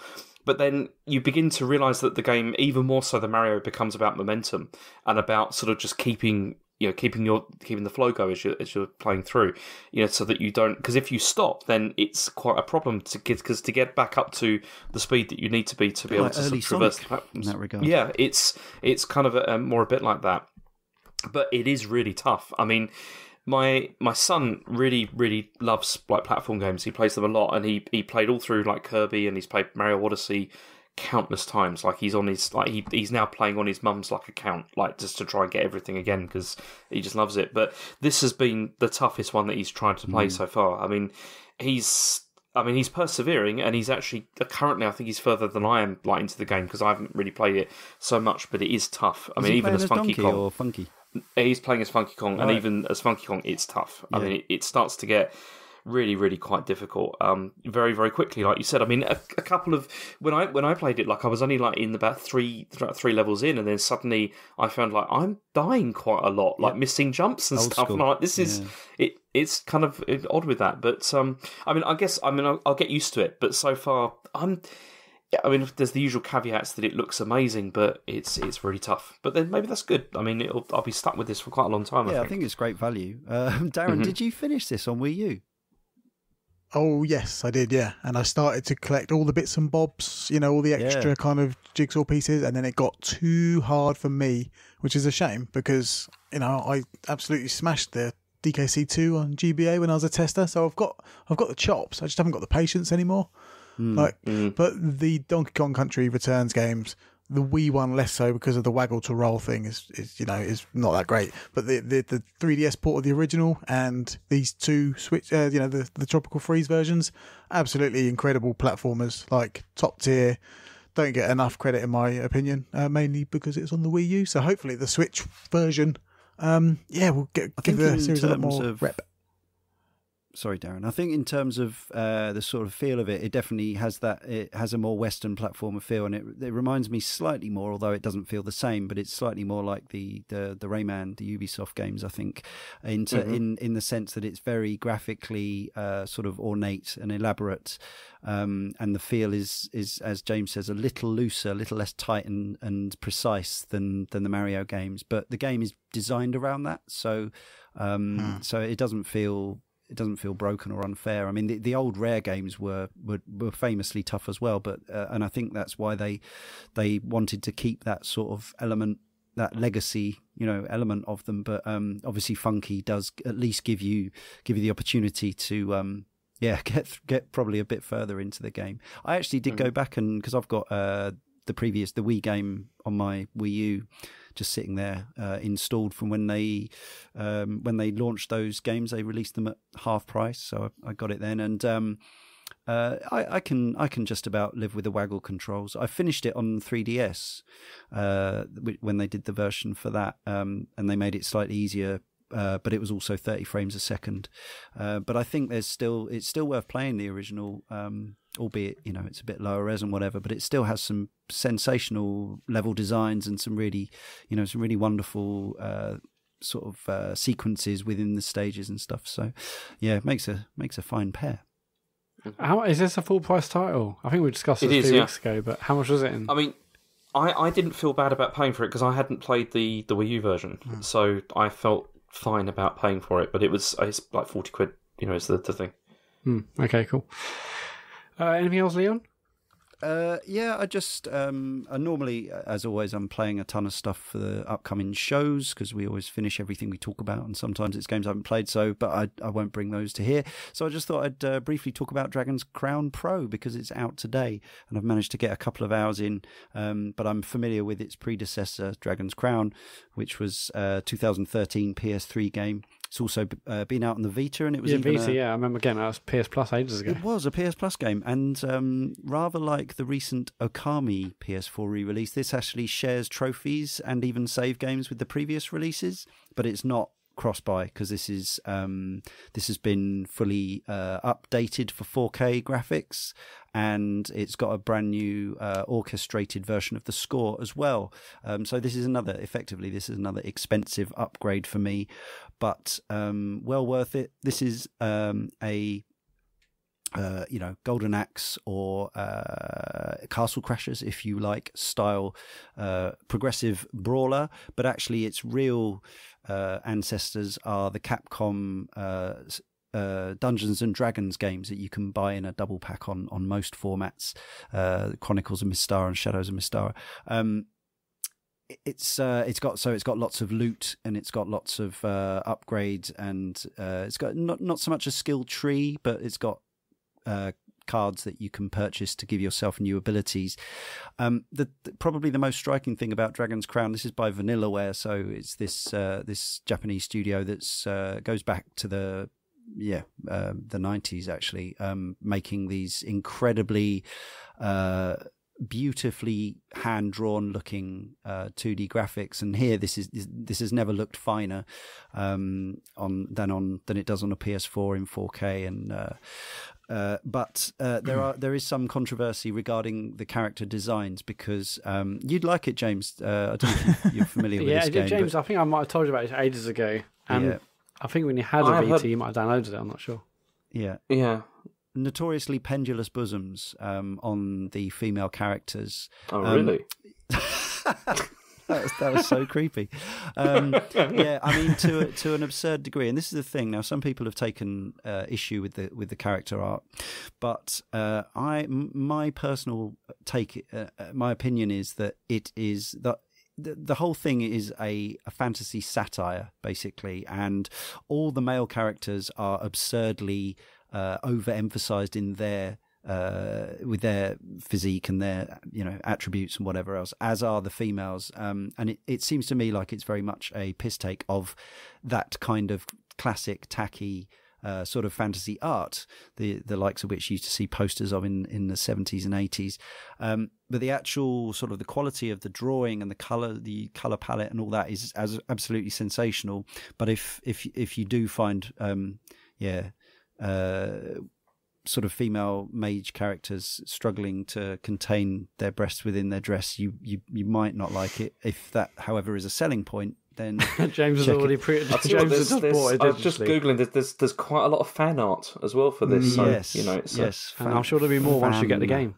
Art. Yeah, but it's I'm reliably informed by Michiel of Cane and Rinse that it does turn into a bit of a grindfest late game. It does, but, have you played it to late game as well? Yeah, I played it through on PS3. Oh man, I really enjoyed it. It's kind of 2D Diablo in a yes, I was going to mention broad stroke. Sorry, I stole your thunder. No, it's good. Cool. But the men have super giant pecs as well, don't they, to balance out the boobage? Precisely, yes. I mean, all gender-based attributes are overemphasized to a genuinely absurd degree. And yes, I think that's the joke. But I know some people taken I remember offense. struggling with a giant rabbit or a white rabbit. There's a Monty Python reference in there somewhere, and I remember that being the grind, is that people were hunting down a specific rabbit or something. Good game. It's not as long as I'd hoped, but then the repetition, you kind of get caught into the loop of the grind basically, and that's where I stopped. But yeah, you can play it multiplayer as well. I know Michiel's had a lot of fun in co-op, but you can also have AI companions that you find bones as you go around the game world, which is divided up into small, relatively small subsections in the style of a classic arcade brawler, and you can resurrect them, and then they join your party. Right? You said erect. Did I? I don't think I did. Oh, maybe I just missed it. I think I said it's not a sort of show.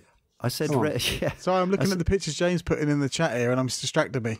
James, can you not just say that for after the show? Resurrect. First it's Fire Emblem character, and now it's this. Sorry, someone say Fire Emblem. Yeah, that's not fan art. That's actual art, by the way. That's the in-game. That's in-game art. That's what bank she looks material. like. That is. Yes.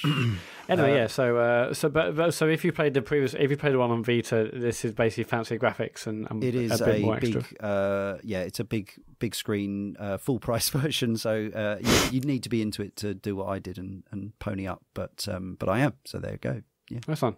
Is that it for you? Yes. Cool. Darren, what have you been up to? What have you been playing? I mean, apart from the obvious. Well, no, it's still quite obvious. Come on. Tell me about Sea of Thieves. No, I don't want to. It's fine. Just read his Twitter feed. Because I'm interested as well. I mean, not that you can play it because I want to talk to you about what and why and what needs to be done. None of you like it. That's what they want to know. None of you like it. You don't care. Just let me know. I care, Darren. We've been on the seas together. We have been on the seas together. Yeah, it's been very jolly indeed. Yeah, playing. I reckon I'm about nearly 200 hours into Sea of Thieves now. Jesus. Oh my goodness! So what are you doing exactly in the game? Just playing online multiplayer. Sailing around, getting the chest. Sound so disheartened. If you're enjoying it, you're enjoying it. I'm actually fascinated to know. I'm really enjoying it. I did a 2.5 hour podcast with True Achievements. So check that out if you really want to hear the boring details or not so boring details. But yeah. I've used Sea of Thieves as a coping mechanism, if I'm going to be completely honest, and it's kind of got me by the ghoulies. Rare pun, and it's not the best game in the world, but it's doing something for me that's really helping with my day-to-day life. If I want to be vague about what's going on in my world, and it's doing its job. I accept that it's not the best game ever. It has a lot of flaws.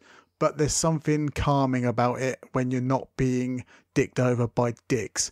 It's just so relaxing at times, and I don't care that the three main mission types are just bland and generic. It's kind of what I'm after right now. I'm after just a bit of free and easy gaming, and Sea of Thieves is doing it for me.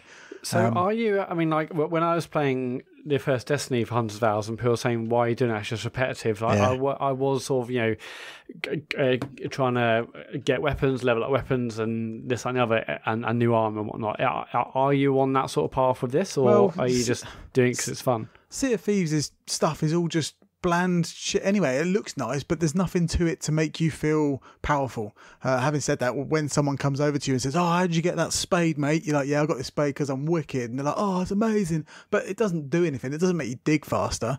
I'm not against the idea of cosmetic only upgrades, but I understand completely why people don't find that appealing, because level one spade from my brother who joined yesterday is the same as my level 45 spade. Like, it's a bit stupid, really. I could do with some perk systems where I can dig a bit faster, but I'm quite happy the fact that I can get my brother in and we can play exactly the same without any separation. Like, he's only just started, I'm X amount of hours in, and we're exactly the same, and that's great. We can have battles with other players without some kind of systems level segregation. When you play Borderlands and your mate's 5 levels ahead of you, that kind of ruins the game a bit, because I don't want to go back 5 levels and help him out, and he doesn't want to grind through level 10 stuff because he's going to die a lot. I can see why they did it, and it's just not going to be to everyone's taste. And I think people. I'd agree with all of that, because that sounds. The systems that they're using for that, I think, are great. Like, the idea that anybody can sort of play. The problem I had with it was just the lack of content. Yeah, that was the thing that I just found. Like, I couldn't get past, really. And I get it, but I've fallen into their kind of developer talk of the content comes from the interactions with the other players. And Sea of Thieves has gone beyond the point where I don't really care about Pirate Legend now. I just want to see what stuff I can do with other people on the game, because there's a lot of people out there. I met a guy yesterday, or day before yesterday, who was just role-playing as a dead skeleton, and I just thought, that's just completely mad. Like, and I don't really care about upping my levels to Pirate Legend now. I just want to just swear at people online, if I'm being completely honest, because it's just good fun. So Pirate Legend, what is that when you get to like level 50 or whatever the max? Yeah, it's a level 50 is across all three, people, I love merchants or whatever. Quest givers. It's just, and that's just another vanity level. It's just a title to have. It's just a purple dress to wear to run around. But when you see a Pirate Legend, you're kind of impressed because it looks cool. I'm curious, because you've sort of contradicted yourself there, but I think I know where you're coming from, having played the game for a relatively modest amount of time.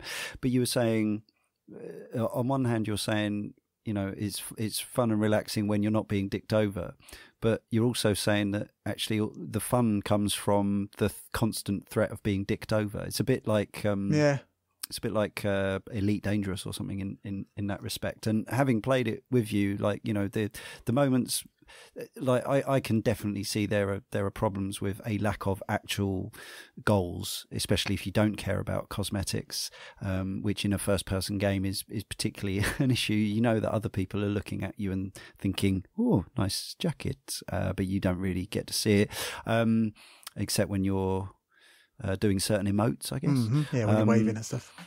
But the moments that really kind of made me enjoy the sessions that we've had, like we've played it for like, you know, a couple of hours at a time, and it's been those really atmospheric moments at night when you're in a storm and you see the lights of another ship approaching you and the cannonballs start flying in, and obviously, you know, the fact that the environment, the sea in particular, the islands are less inspiring, but the sea itself, as everyone says, is astonishing at times.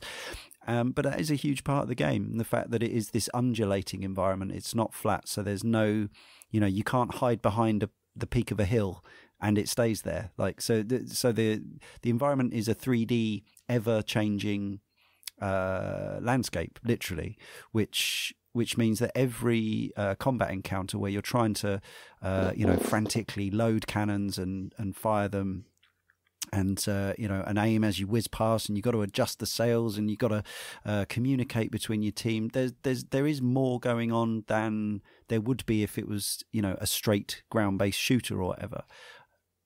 Whether that appeals or not is obviously a matter for that's the kind of a individual. big appeal to me. Is it's kind of manual nature, you know, like if your sails blocking your view, that's, you know, you're in first person, so it's going to block your view. I really like enjoy being in that world.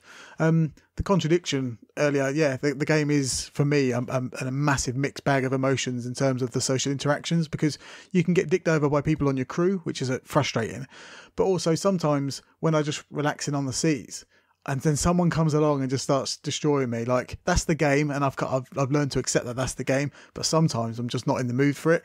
But the social meta game has kind of evolved. People on sloops tend to stick to, you know, say hello to people on sloops. So the other day, me and my brother were playing, yesterday actually, and we were aiming for a shipwreck, and another sloop pulled out from behind a rock. He was hiding behind this rock, and he pulled out and he parked at the shipwreck. And I said, "Hello mate, how you doing? Do you want to share the shipwreck? Because there's going to be stuff in it. Do you want to share?" And he was like, "Oh, thank God someone else is friendly in this game. This is amazing. Like, thank you so much." We both dived into the shipwreck, got some stuff. And he goes, "Oh, I've got a present for you." Dropped a chest on the ship that's worth 1,000 gold. And we cashed it in. And, you know, I got an achievement for stealing a chest, but he gave it to me. But, you know, the game doesn't know that.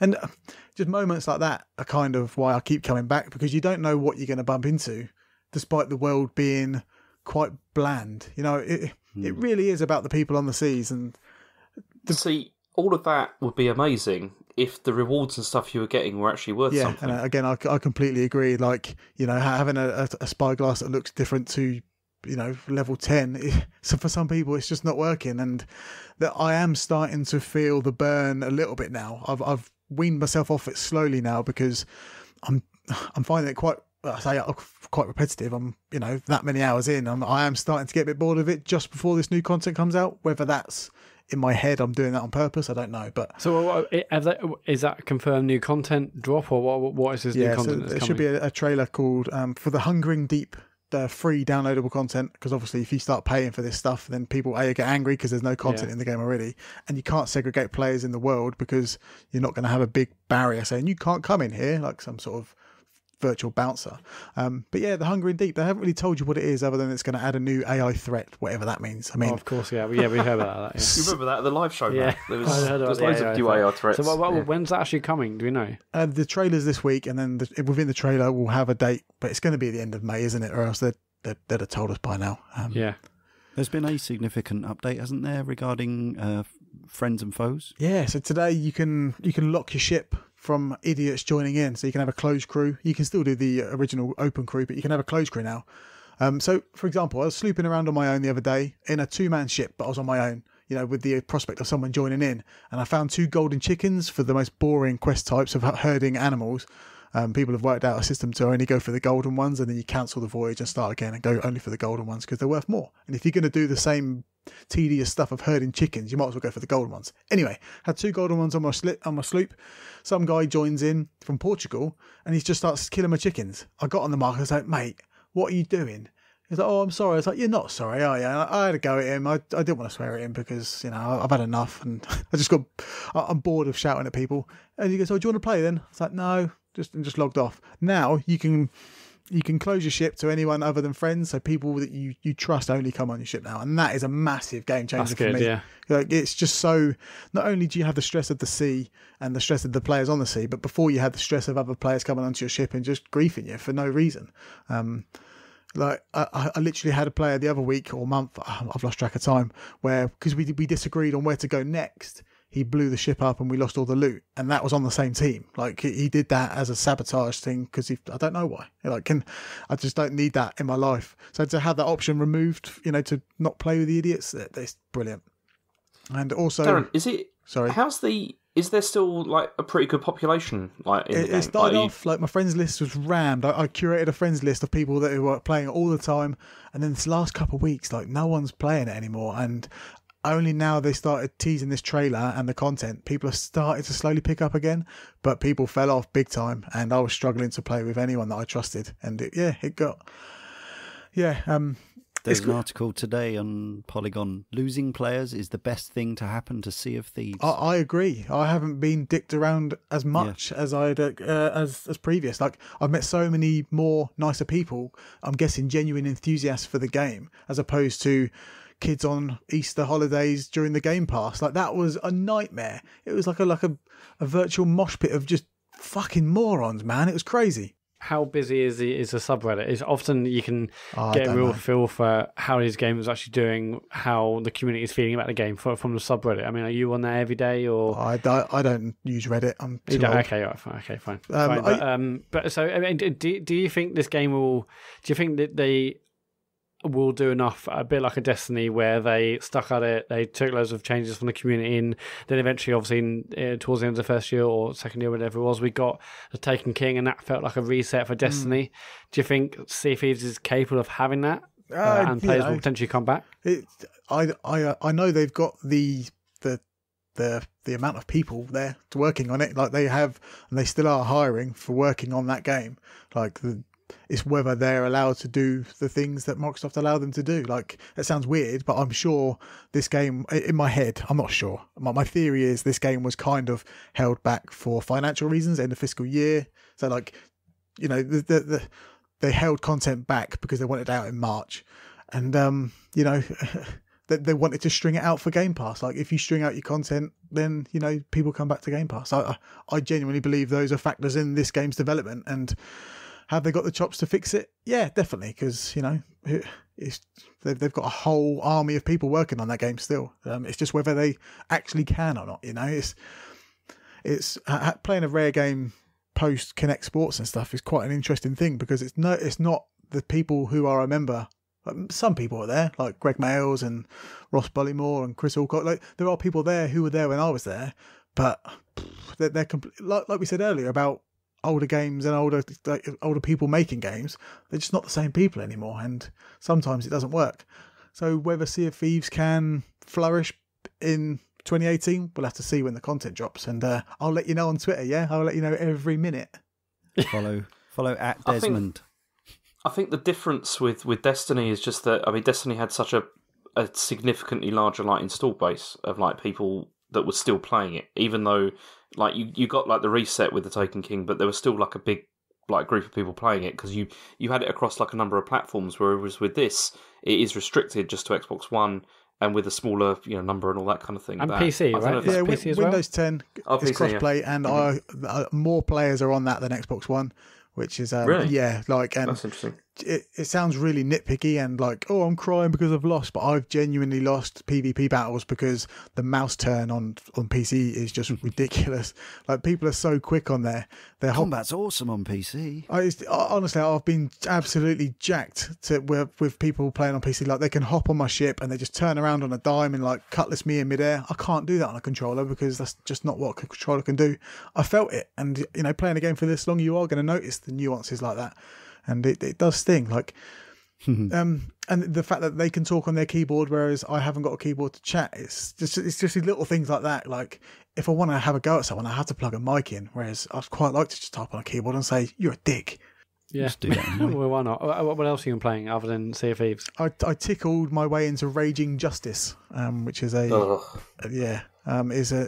a new Streets of Rage. Let's call it that, but it's not. No, don't say that, please. Don't say that. It's like really annoying me whenever anyone says that. But I mean, it's got Rage in the title, man. You know exactly what they're going for. Yeah, obviously, but it's not you the same. In any way is it the same? It's all about the aesthetic and nothing about the systems, is it? Yeah, Mikhail's just sent me a review to put on the site of this. I'll be interested to see what he makes of it, as he's a veteran of the genre. Yeah, he was saying that it's got some nice ideas, but it kind of misses the point of what was great about the genre classics. Yeah, I wasn't sold on the art style. I was sold purely because I'm going to meet the guy in a couple of days at this. Well, apparently this Rare panel where all the Rare developers are turning up. It's going to be mental.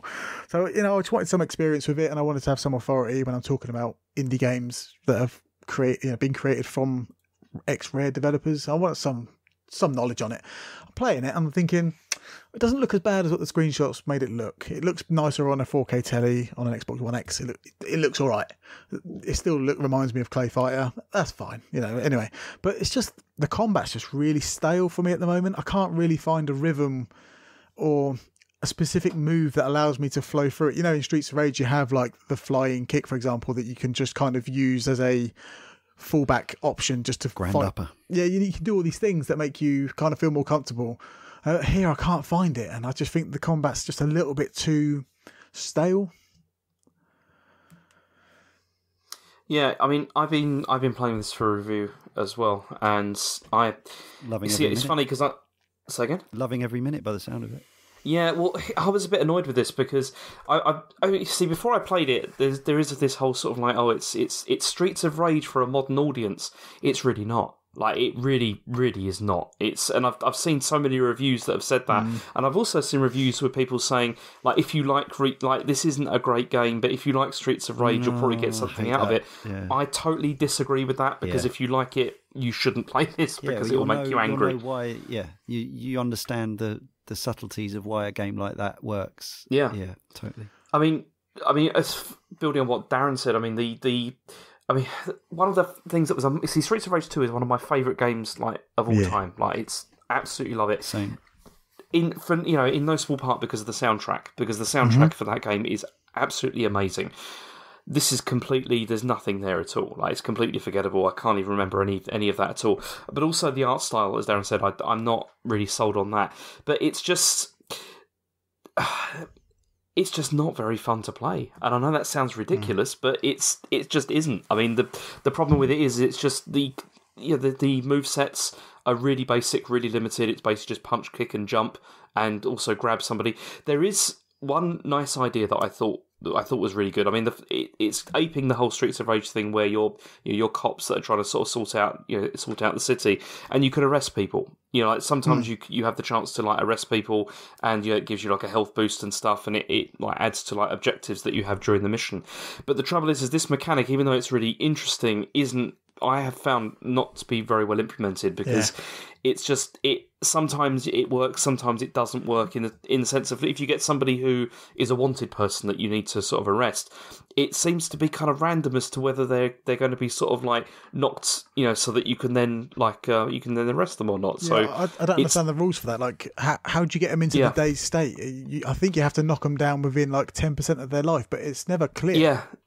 But also, when there's so much going on often, where you've got people like, fists flying everywhere, it's really difficult to do that with just one person. It's almost impossible to do that. I mean, it reminded me, the way that the characters move, it reminded me a lot of like the original Mortal Kombat, like the first one. It really feels like that. I mean, there's no sort of fluidity at all to the movement, which is the other sort of big problem with it.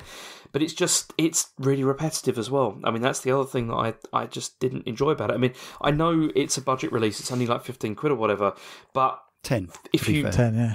Is it 10? Okay, Yeah. well, I'm playing it on the Switch, so it probably is 15 No, quid. it's, 30 quid then. To be fair to them, he released it at it's $9.99 on all formats, and they did it a week at $8.99 on all formats. Indeed. Oh, okay. So so it is truly budget by today's standards. Yeah, but even so, it's still, I wouldn't want to buy it. I don't think, because I just don't feel there's enough there to make it really enjoyable. I mean, I'm only playing. I mean, I'm playing through it on easy at the moment, because on normal it does get quite difficult. But also, I mean, the main problem I had with it is the characters as well, because there's the 3 selectable characters. The first character that you can choose is the heaviest, and it gave me a very bad impression of the game, because the character is so sluggish the way it moves around that it's so easy to get sort of to get really beaten up really quickly.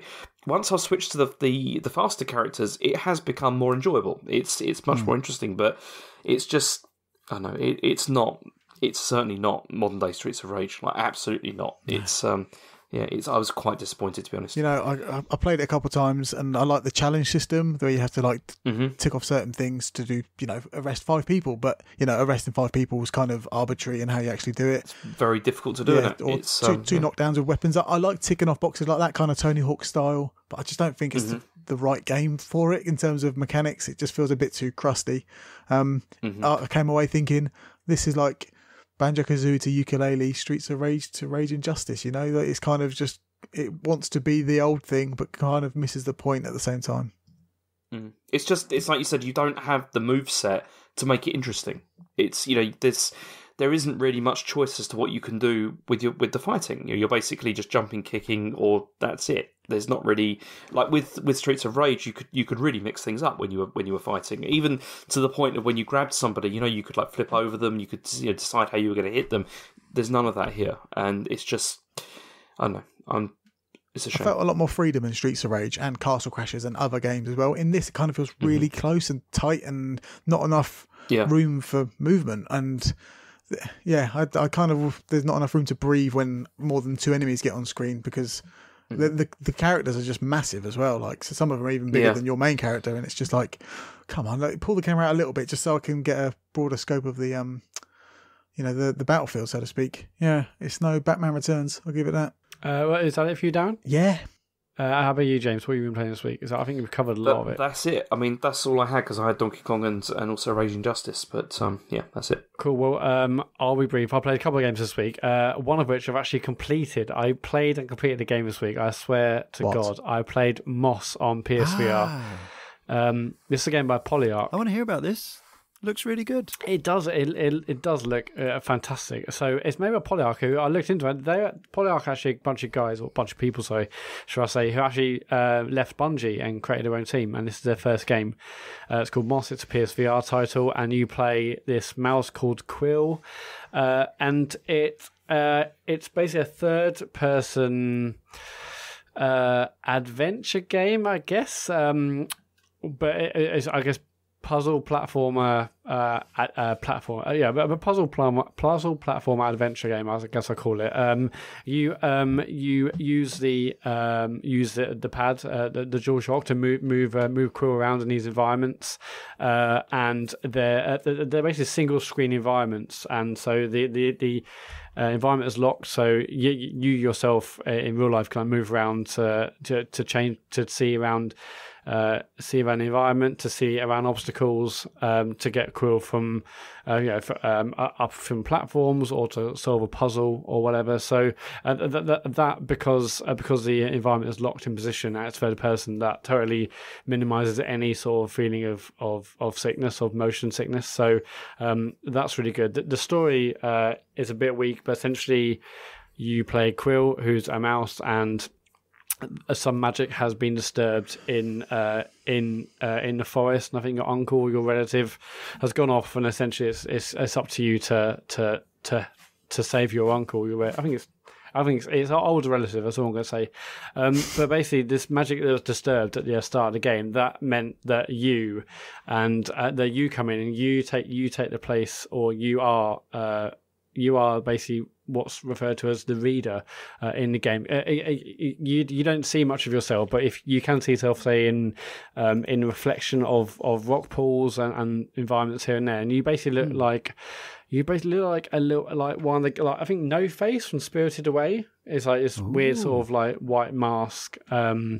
Yeah, so it's basically you and Quill on this adventure, and it's quite nice because from very early on, some of the discussions that other characters have, they say, "Oh, right, you've got this reader with you," and so you really do feel like part of a part of the team with Quill. You're not just watching or just watching his story play out. You are very much part of the story. The gameplay starts off really, really simplistic. Essentially, just simple platforming. There's like little ledges you can climb up to get from to get from one end of this environment to the other. There are some bits where you can't see, where you actually have to physically get up and look around, physically get up and look in different, look around these environments in different angles to find the path. But after that, it actually changed into to a bit more puzzle stuff. So there's these like clickable switches, which you might have to get Quill to stand on to open a door. There's these other parts of the environment where you use the trigger on the DualShock to pull a rock out of the way, or to move a rock in a certain place, so Quill can use that as a platform to get into other areas. There are, and then later on, actually adds also combat. The combat's a little bit. It's simplistic, but it can get quite frantic. There are these enemies which all of them are fairly difficult. I guess difficult isn't the right word, but they're fairly fast, so you often have a lot going on. But you can also, as the reader, control these enemies by just picking them up and grabbing them. Maybe you'll pick them up and grab them and move them to like a switch which will open a door for Quill to go through. But yeah, the game itself is only about 4.5 hours, but is a really, really enjoyable. It's just a really, really enjoyable game. It looks absolutely gorgeous for a PSVR title. Animation on Quill is sensational. Oh yeah, and there's loads of really lovely touches whereby if you leave her for a bit, she'll go to sleep, or she'll do some lovely idle animations. There's a really nice moment. I was getting loads of achievements and loads of trophies, shall I say, in this game, and one of them was startle Quill from behind, and I was like, how do I do that? So I was like using the cursor to, I was waiting for her to go into an idle animation, and then sort of, I'll maybe you move the cursor near here and see if that would do it, but I didn't do it. And then I just sort of instinctively I got up in real life and then like moved forwards and then basically push, I guess, or like, push my head into it, and that, as me as the reader, startled her when I sort of entered her game, as it were. It's a really strange sensation. But I also had loads of moments where, towards the beginning, I was just literally sat down on the couch playing the game, getting a Quill from through one environment to the next. But then towards the end, I really did have to stand up and look into these little fixed environments, which they sort of remind me a bit of. This sounds like a disservice, but games like Lara Croft Go, where you basically enter this environment. It's a single screen environment, and you basically have always things at your disposal. You may have some enemies, maybe some traps, maybe there's a puzzle, and it's up to you to just look around the environment with the tools at your disposal to try and get through it. It's a really, really charming game. The game's actually, it starts off and you're basically sat in this giant cathedral, and the story is narrated. You like hold down trigger to hold down trigger to turn these pages in this book, and there's like very simplistic cutscenes, but you're turning these pages and having the story read out to you, and that narration actually carries on through the game. At the end of each chapter, you have another little mini cutscene, and there's also some other narration stuff through the game. But yeah, I mean, in terms of like a complete VR experience, it's really, really gorgeous. It's really charming, but also it feels like it's sort of aimed towards kids. I mean, obviously, I think PSVR, I think there's like a warning at the start when you turn the thing on about it. It shouldn't be really used for anyone under the age of 12, but it feels like a kid's game or something that children would really, really get a lot out of. Obviously, VR isn't really for that, but it's really, really charming. I think it looks great, and it was like a really, really fun and lovely 4.5 hours. I can see why it's reviewed so well. How much are they asking for it for the 5 hours? I mean, that's the trouble in inverted commas. It's 25 quid. It's all right. It's 25 quid brand new. I got a review code. I wanted to play this game when it first came out, but it's just rather expensive. And obviously that price is turning some. Will be turning the people off definitely, and especially I guess if they hear it's 4.5 hours. I mean, I obviously it is quite expensive for the length of time. But this is the price that these developers have to charge to make sure they get some return on their investment. VR development isn't cheap, and so that's why a lot of these games are potentially more expensive that people might like. Because I don't really understand why people continue to judge the value for money of games very differently compared to other forms of entertainment. Because if you went to a movie, you'd be looking at 10 quid plus possibly 15 quid depending on where you live for a couple of hours. You'd be looking at if you went to a football match, you're looking at 25 quid plus for a couple of hours. So I don't see why a 5-hour video game at that price is unreasonable, especially as it will have some replay value. And I think it's because there's not really variable pricing on games, is there, in the sense that everything is the same kind of with this kind of stuff. Well, yeah. That doesn't work. That doesn't work at all because there is variable pricing on stuff nowadays more. But yeah, that doesn't work. In terms of replay value, there's also a plenty. There's some collectibles throughout the game. I thought I'd almost collected everything, and then when I finished it, there's a few bits I hadn't, and you can go back to the previous chapters. So I might go back just to hoover up the last few collectibles that I failed to get, but. Yeah, I think it's an absolutely charming game, and I think if you want like a really fantastic 4.5 hours on PSVR, maybe a lot of people listening, if they have got PSVR, maybe they haven't played it for a while, I would definitely recommend this. And this they say it's built with VR from the ground up. I'm sure that you could probably do it without VR, but it just feels like a really, really accomplished VR game that isn't just. It's not just using VR. It's basically like a better camera than you might be able to use on, say, non-VR game. It just feels like a really complete experience on PSVR, and I'd really, really totally recommend it. It's fantastic. Have any of you guys got? I know you have, James, but Darren and Leon, have you got PSVR? No. I had a message from Andy Hamilton recently. He was hoping I did because he needed one. He needed one of the cables for the loading bar down Brighton, but no, I didn't. I've never really been sold on the concept, but it's something that Tony has offered to give me a demo any number of times. Jay recently joined the VR club as well. Yeah. And this, I'm sure I would get a lot out of certain elements of it, but not to the point that I'm willing to. I'm not like you, Matt. I don't early adopt everything, regardless of how sane it is. Yeah. But yeah, I mean, James, is this saying, are you interested in playing this game?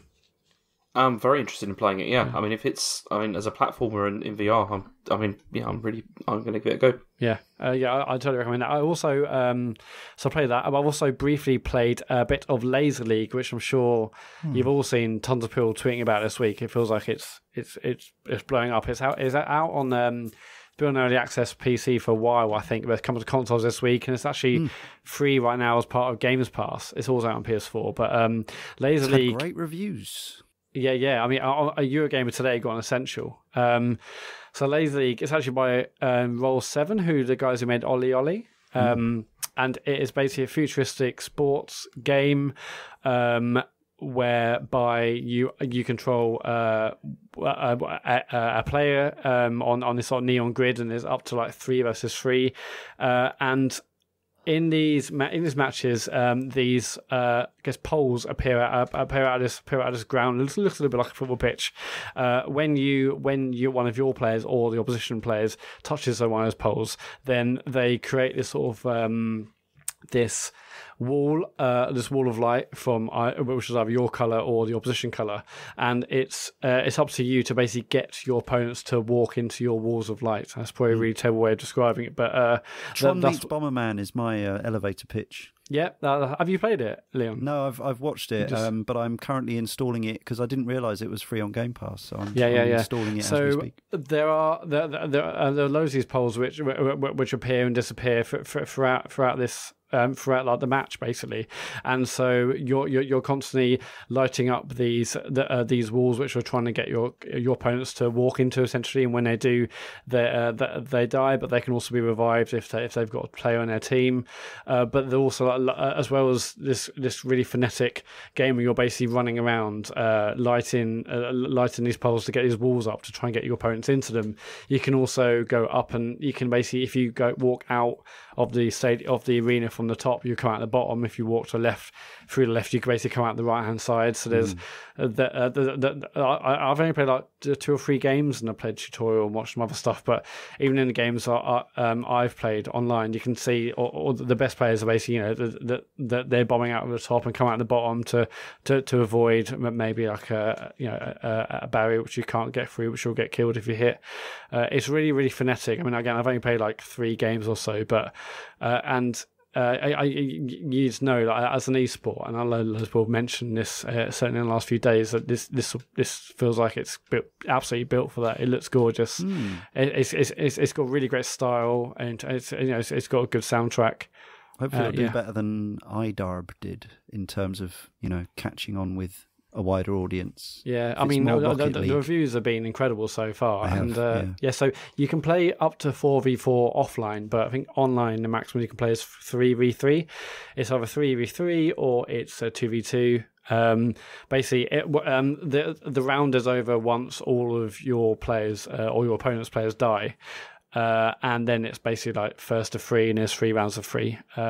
There's also like different player classes, so some are different weapons. Like one of the ones I played with earlier, you also get this like little energy bar. When that fills up completely, the player I had, it had like this charge mode where you press the right bumper, and basically this lightning energy comes out of you basically. And if you run into an opposition player like that, you sort of down them for a bit, and so you'll do that. Maybe you'll hit like a pole nearby to get one of your barriers to hit them, and then they're dead. But there's loads of different character classes, loads of different weapon types as well. Like I said, I haven't played much, but what I have played, I think with a few of you online together, it sounds great. I mean, it's so simplistic as well in terms of the controls. It's just literally the analog stick and I play on Xbox, but one button for the special move, and that's it.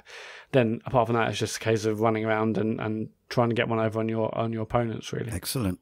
This is one of the questions, because we had, Sina emailed us in actually about this, is wondering whether could this be a challenger to Rocket League, do you think, like in the team esports genre? I mean, from what I have played and from what I've seen online, potentially.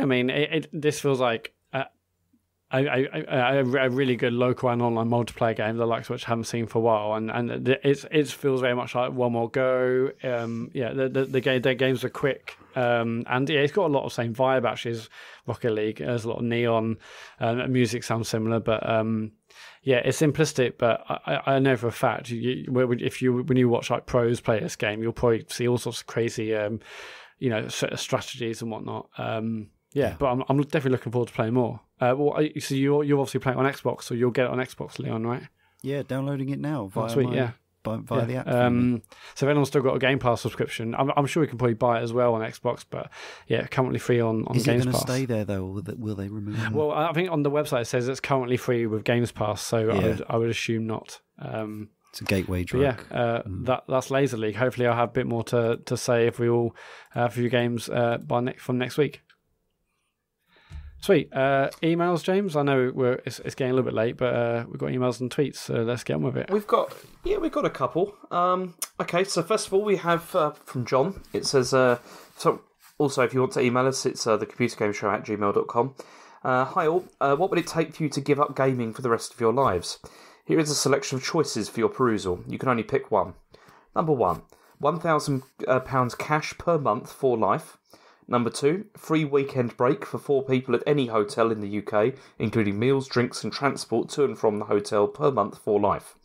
Number 3, £500 worth of national lottery tickets per life for a week. And number 4, £5,000 donation to a charity of your choice per month for life. So, what do you think? I mean, it's got, for me, it won't be lottery tickets because, no, I can't bother that. I mean, the selfish one is obviously number one, where I get £1,000 cash per month for life. And then there's the donation one, which is a nicer thing to say, of course. No. The weekend break's rubbish, isn't it? I mean, you wouldn't do that. Rubbish. No. It's not that good. But also, I mean, I'm not sure if I want to give up gaming for the rest of my life. That's the thing, so there should be Well, that's option the thing, 4. isn't it? Option 5 should be just not do that. Yep. No, I wouldn't. I wouldn't give it up, especially None for of those those. 4 options. Not to have a dig, mate. Sorry. Well, I don't know. Poor options, £1,000 per month. Like, It's just actually, a no, I part-time thought job, it was isn't a it, week. mate? Okay, It's just- a month. No, Yes, but yes, even not then, great, actually. like, no, it's like saying, like, I couldn't. Could you never watch? Could you never listen to music again? Could you never watch a movie again? Could you? No. Yeah.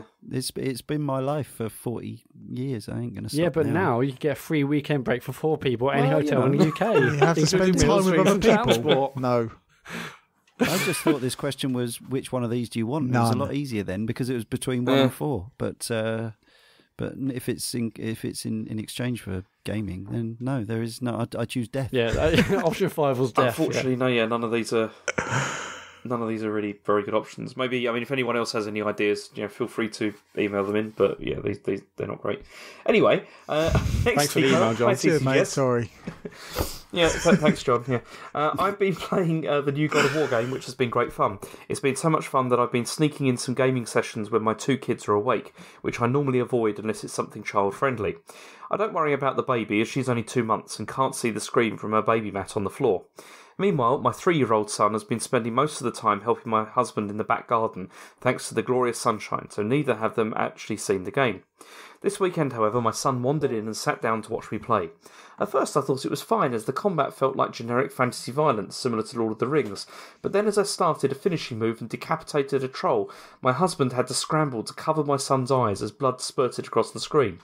Rather embarrassingly, my son now keeps asking, "Mummy, play God of War." Have you ever let your kids watch something and realise rather quickly that the content wasn't appropriate for them? Love the podcast. That's from Liz. I've done this a bunch of times. But yeah. We know you're a terrible parent, James. Thanks, Neil. But no, I've been listening to the podcast, mate. This is just reporting the facts. This also happened to me with God of War as well, actually, because I was like playing it and it was the evening, and like my daughter wandered through to go to the bathroom and she saw it, and she saw me like cut someone in half, and she just sort of was like, "Ugh," and I was like, "Yes, it's pretty grim. Don't watch this. Don't do that." And that was that. But we had that with do you remember Labyrinth? Yeah, the film. Yeah, of course. Yeah, you see, I was going to watch that with my daughter when she was about 7, and we started watching it, and I quickly became aware that it's actually quite terrifying, the beginning. And she was absolutely, and I stopped it because I was like, this is probably not for you just yet. I think it was. I can't remember. Dark Crystal was the previous Henson film was actually a higher certificate, and I remember when I saw that as a kid when it was new. So I guess I was about 10 years old. I remember that being quite chilling in places. I loved it, but my dad let me watch like Alien and Straw Dogs and Poltergeist and all this stuff when I was way too young. But I don't have kids to fuck up, so I'll leave that to the rest of you guys. Yeah, I mean, I've as we've documented many times in this pod, I don't really play games in front of Elodie, but I did have God of War on actually the other day or the other night. Or I think when Elodie and my wife had gone out for a bit and they come back on the Saturday morning, I had God of War on, and I quickly had to turn it off because it wasn't worth the questions. I mean, all I had loads of questions like, what is that man doing? Why has he got a decapitated head on his ass? Well, I wasn't fighting at that point, but I was in a boat with the boy. He's like, who is that boy? Who's that man? What's he doing, Daddy? And I was like, he's just going on an adventure, and all that usual stuff. He's quite sweary, the Scottish fella as well, isn't he? Oh, you'll find out. Sometime. Oh God, spoilers. So yeah, I mean, I wouldn't. But I guess if she's like, please play God of War, maybe I would, but I don't think that's going to happen. Yeah, I haven't really broken my little 2-year-old's head yet. I don't think. I'm very cautious about playing literally or metaphorically. Yeah, well, she's still going, so I'm doing something right. But yeah, I don't really stick games on that are age inappropriate. And I know it's hard not to sometimes because you do have a little sneaky go every now and again. Just have a little, just a little 5 minutes of just going to the next checkpoint.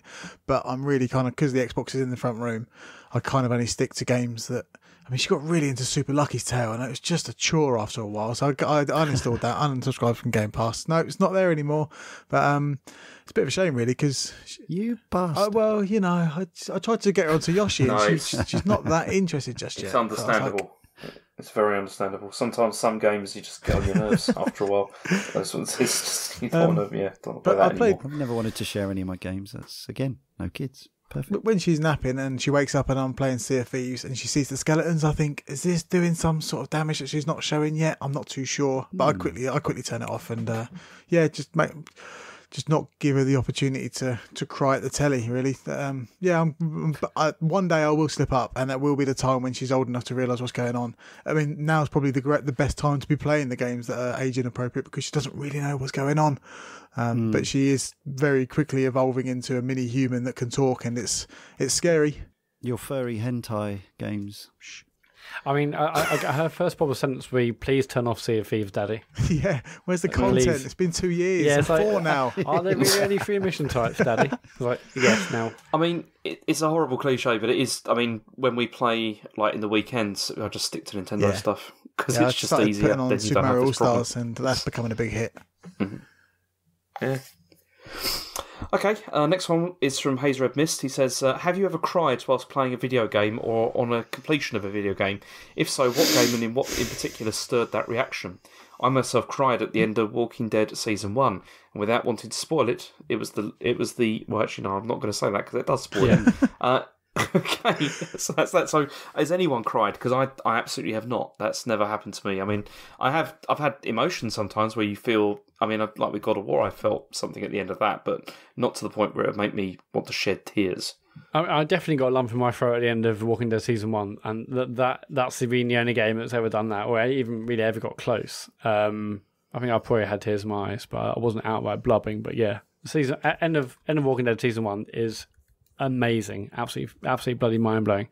I mean, obviously, like say the gut punch at the start of The Last of Us is big, but in terms of cried or getting close, it's only really been Walking Dead Season 1 for me. I mean, pre-baby, I hadn't really not to say I'm like Mr. Macho, but I never really cried at a game. But then I started tearing up at just moments of joy within games as opposed to moments of sadness. So when I started playing Mario and Rabbids, just the visuals and the audio for that, it was just so, oh God, and Zelda as well, Breath of the Wild. I just sat there and just really like cherished the fact that I'm alive at this time and I'm enjoying the things that I'm enjoying. It sounds really wanky, but I was like, God, man, they've actually made a really like good looking. Whether you like the game or not is up to you. But I really like Mario and Rabbids, and I was just so lucky that Grant Kirkhope was making Mario music, and it all looked so good and sounded so good. And I just had a little tear in my eye, just thinking, man, life's really good right about now.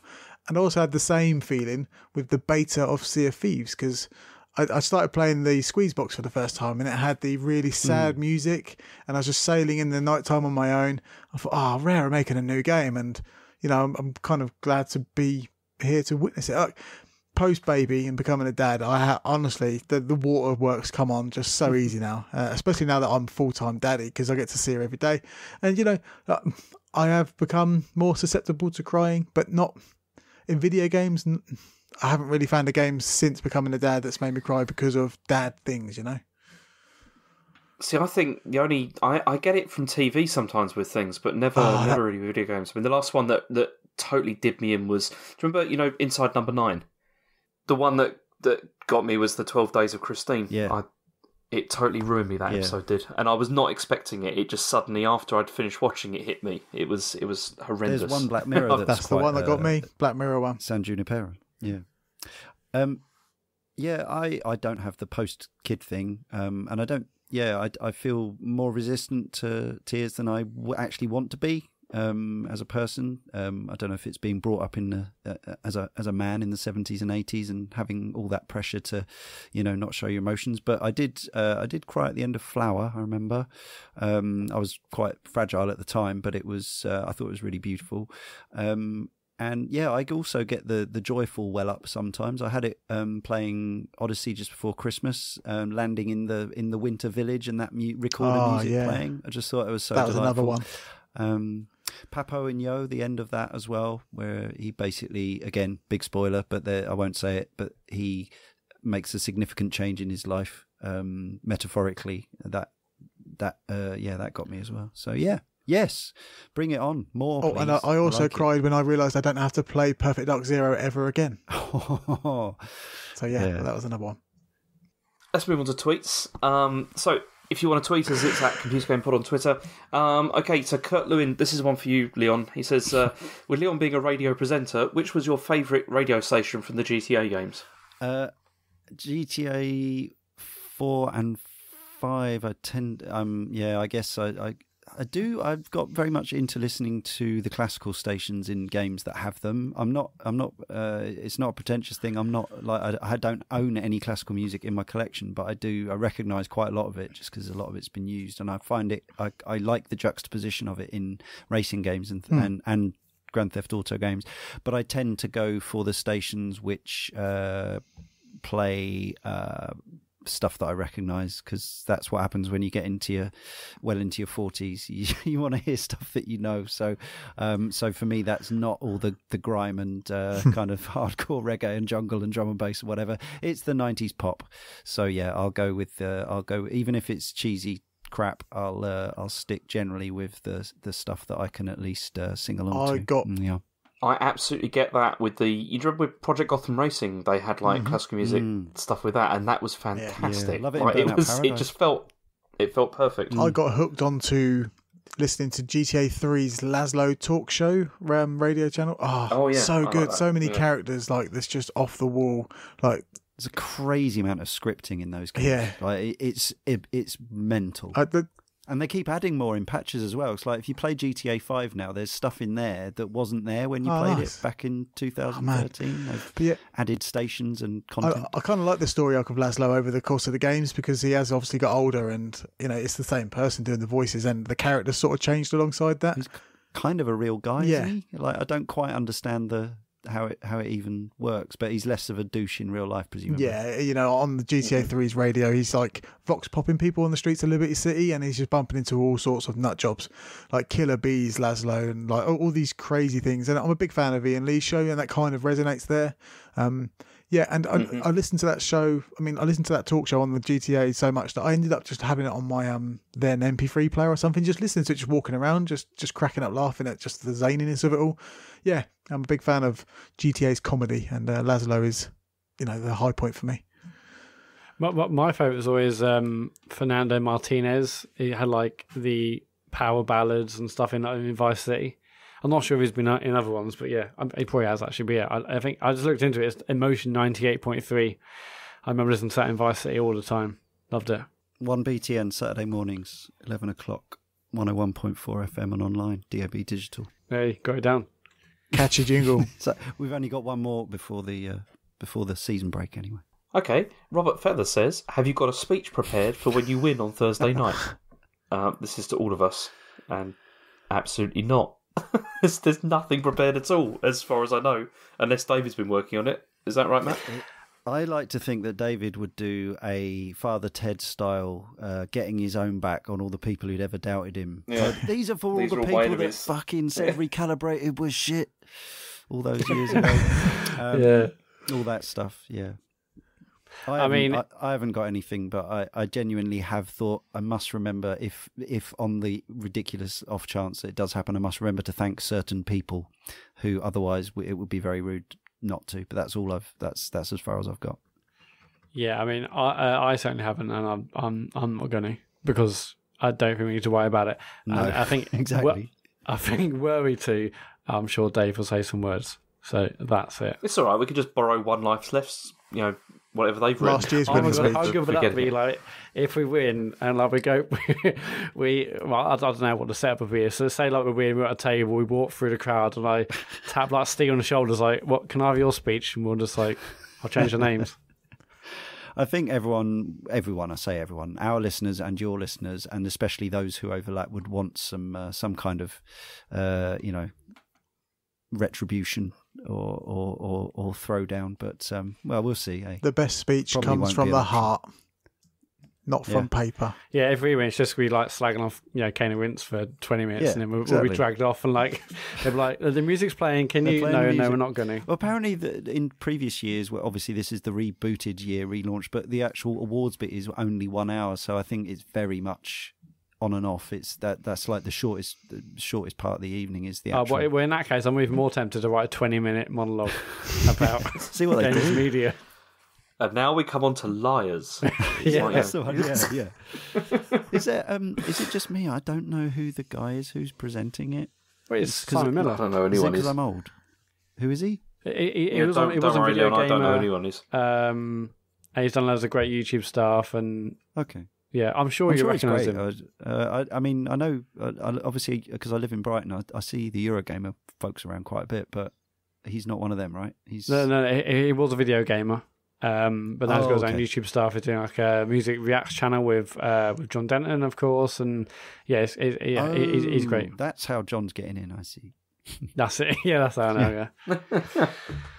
Right, next. Okay, last one is Stanchel. He says, which are the most awkward game mechanics you have experienced and why? For me, it's the Shovel Knight shovel bounce because it's so uncomfortable to hold both down left or right on the D-pad. Also, what do you think about this hot off the press Star Fox Grand Prix rumour? Yeah, so Retro, the rumours that Retro are going to make basically like a spiritual successor to Diddy Kong Racing with Star Fox characters, right? Star Fox Kart. Love it. Yeah. I think we predicted that on our Star Fox podcast some years ago. We did predict Star Fox Zero, which was quite cool. But I don't know. There is a link there because obviously everyone wants F-Zero, especially James, all the feels. But the James McLeod, Fox's father, who isn't a Fox, is in F-Zero, isn't he? So there's precedent for them to do a racing game. I just can't see it happening. Like, I think it will.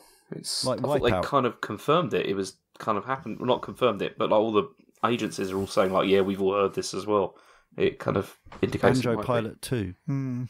Yeah, I don't know, man. Like they've already got a Mario Kart game on the system. I can't. I don't know. I'm up for it. Don't get me wrong. If anything to do with Star Fox, I'm there. Like the first question on this email is awkward mechanics. I'm going to say Star Fox Zero and just anything to do with that weird chicken thing and controlling it. Yeah. It's just a nightmare unless you play it in 2-player co-op and one can you not handles the moving and the one handles the shooting. On the subject of awkward control methods in Star Fox Zero, famously you can't turn off the motion controls. Could you not in Shovel Knight change the controls? Can you not reconfigure it so it's a button instead of down? Well, I don't know. It's something we'll have to research before we do the podcast soon. Yeah, nice plug. Thank you. I haven't got. There's just been so many over the years awkward mechanics. God, I would have to research. Nothing springs to mind. Anyone else got anything? While I think. I remember when the DS came out, there was tons of things, wasn't there? Because they were always trying to figure out how to use like the two screens and like how to not use analog controls. Yeah, Metroid Prime Hunters is a really good example of that. Oh, Kid Icarus, man! That is just the 3DS is. Is this mechanics or bad control methods though? I mean, this is slightly.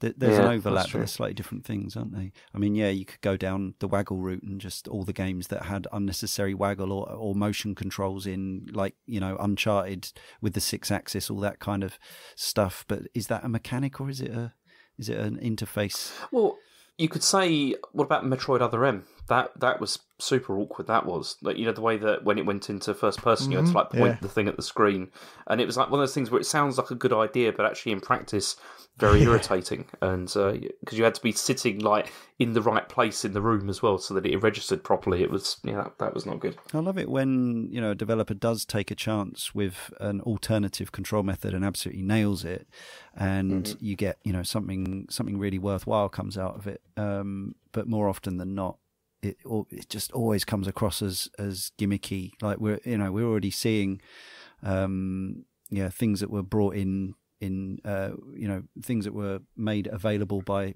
recent control methods just tossed to one side as soon as the novelty wears off and they stop trying and the platform manufacturer stops trying to foist certain things. The back touch on the Vita. I mean, oh, that was the worst. That so was annoying. What they were thinking. Yeah. It was. Yeah, if your fingers aren't stubs, you just touch it. You just can't help it. Yeah, it's insane.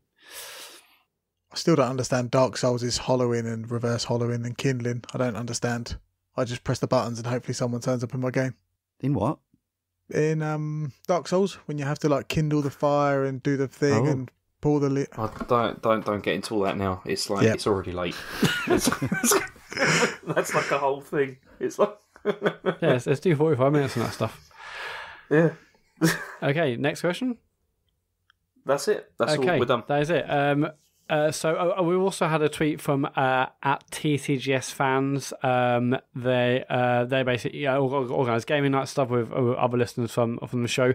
They want to know if we can do a quick shout out for this Thursday night at 8 p.m. They're doing a Fortnite night.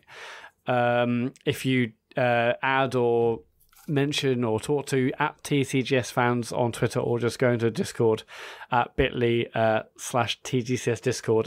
There's loads of people playing Fortnite on Thursday, this Thursday at 8 p.m. Speaking of social media, that's what's that? That's another thing. They're mugging me off as well, then, aren't they? Because they know. I mean, everyone. That's when I play Fahrenheit exactly at that time. Okay, well, and now maybe they're I do doing it this week because they know we're busy. Well. Okay. Is there a live feed of the awards? A live stream? I don't think so. No. Probably not. Right. So we're on Twitter. It's time for social media. So we're on Twitter. We're at Computer Game Pod on Twitter. We're also on every other social network known to man: Instagram, Facebook, you name it. We're there. You can listen to the podcast on Spotify. We're on Apple Podcasts. Please leave a review. We got Discord. I'd mention that, and I stream Dark Souls whenever I can on Twitch. Go to twitch.tv. And search for the Computer Game Show. I'm not sure when my next Dark Souls stream will be. It may well be the Sunday. In fact, it will definitely be a Sunday at 9. Will I be finishing the game? I'm not sure. I might do the DLC. And lastly, so as I mentioned at the start of the show, we're nominated for Mixcloud Awards to go to Mora.fm, which is MO. Hang on, I better check that. So MORA.fm, and then go to the science and technology category and click on us and vote for us. We would really appreciate that. Thank you ever so much, Leon and Darren, for coming on the show. Thank you for having us. You're very welcome. Apologies to listeners if we, for the lack of Cockney bants and threats of violence. Yeah. Do you want to drop any C words now, or are you just gonna? No. Yeah, I haven't on a podcast for a long time. It's the explicit tag again. I'm looking forward. To seeing you on Thursday, Leon. Yeah, same here. I would say good luck, but it's no I need. Genuinely have voted for this shit though, because I don't expect you to have done the same, by the way, but we got a vote on all the categories as nominees, and I voted for this bollocks. Oh, thanks. Stupid. We didn't. No. I didn't think you would. That's fine. So anything you guys want to plug specifically? Just follow us on Twitter at CaneandRinse, CaneandRinse.com, Apple Podcasts, all that. We're also looking at getting on Spotify just because you are. Oh, okay. And we're probably, we'll dig out some more spurious awards to try and get ourselves nominated for by asking to be nominated before next time we come back on. Good luck with that. Because we are cleaning up on the awards front. Thank you ever so much, guys, and thank you ever so much, everyone, for listening. We'll be back next week. Thanks for living it. Oh, that's kind of right. Yeah, that's fine. Thanks. Okay. Thanks, everyone. Thanks. Goodbye. Goodbye. Bye-bye.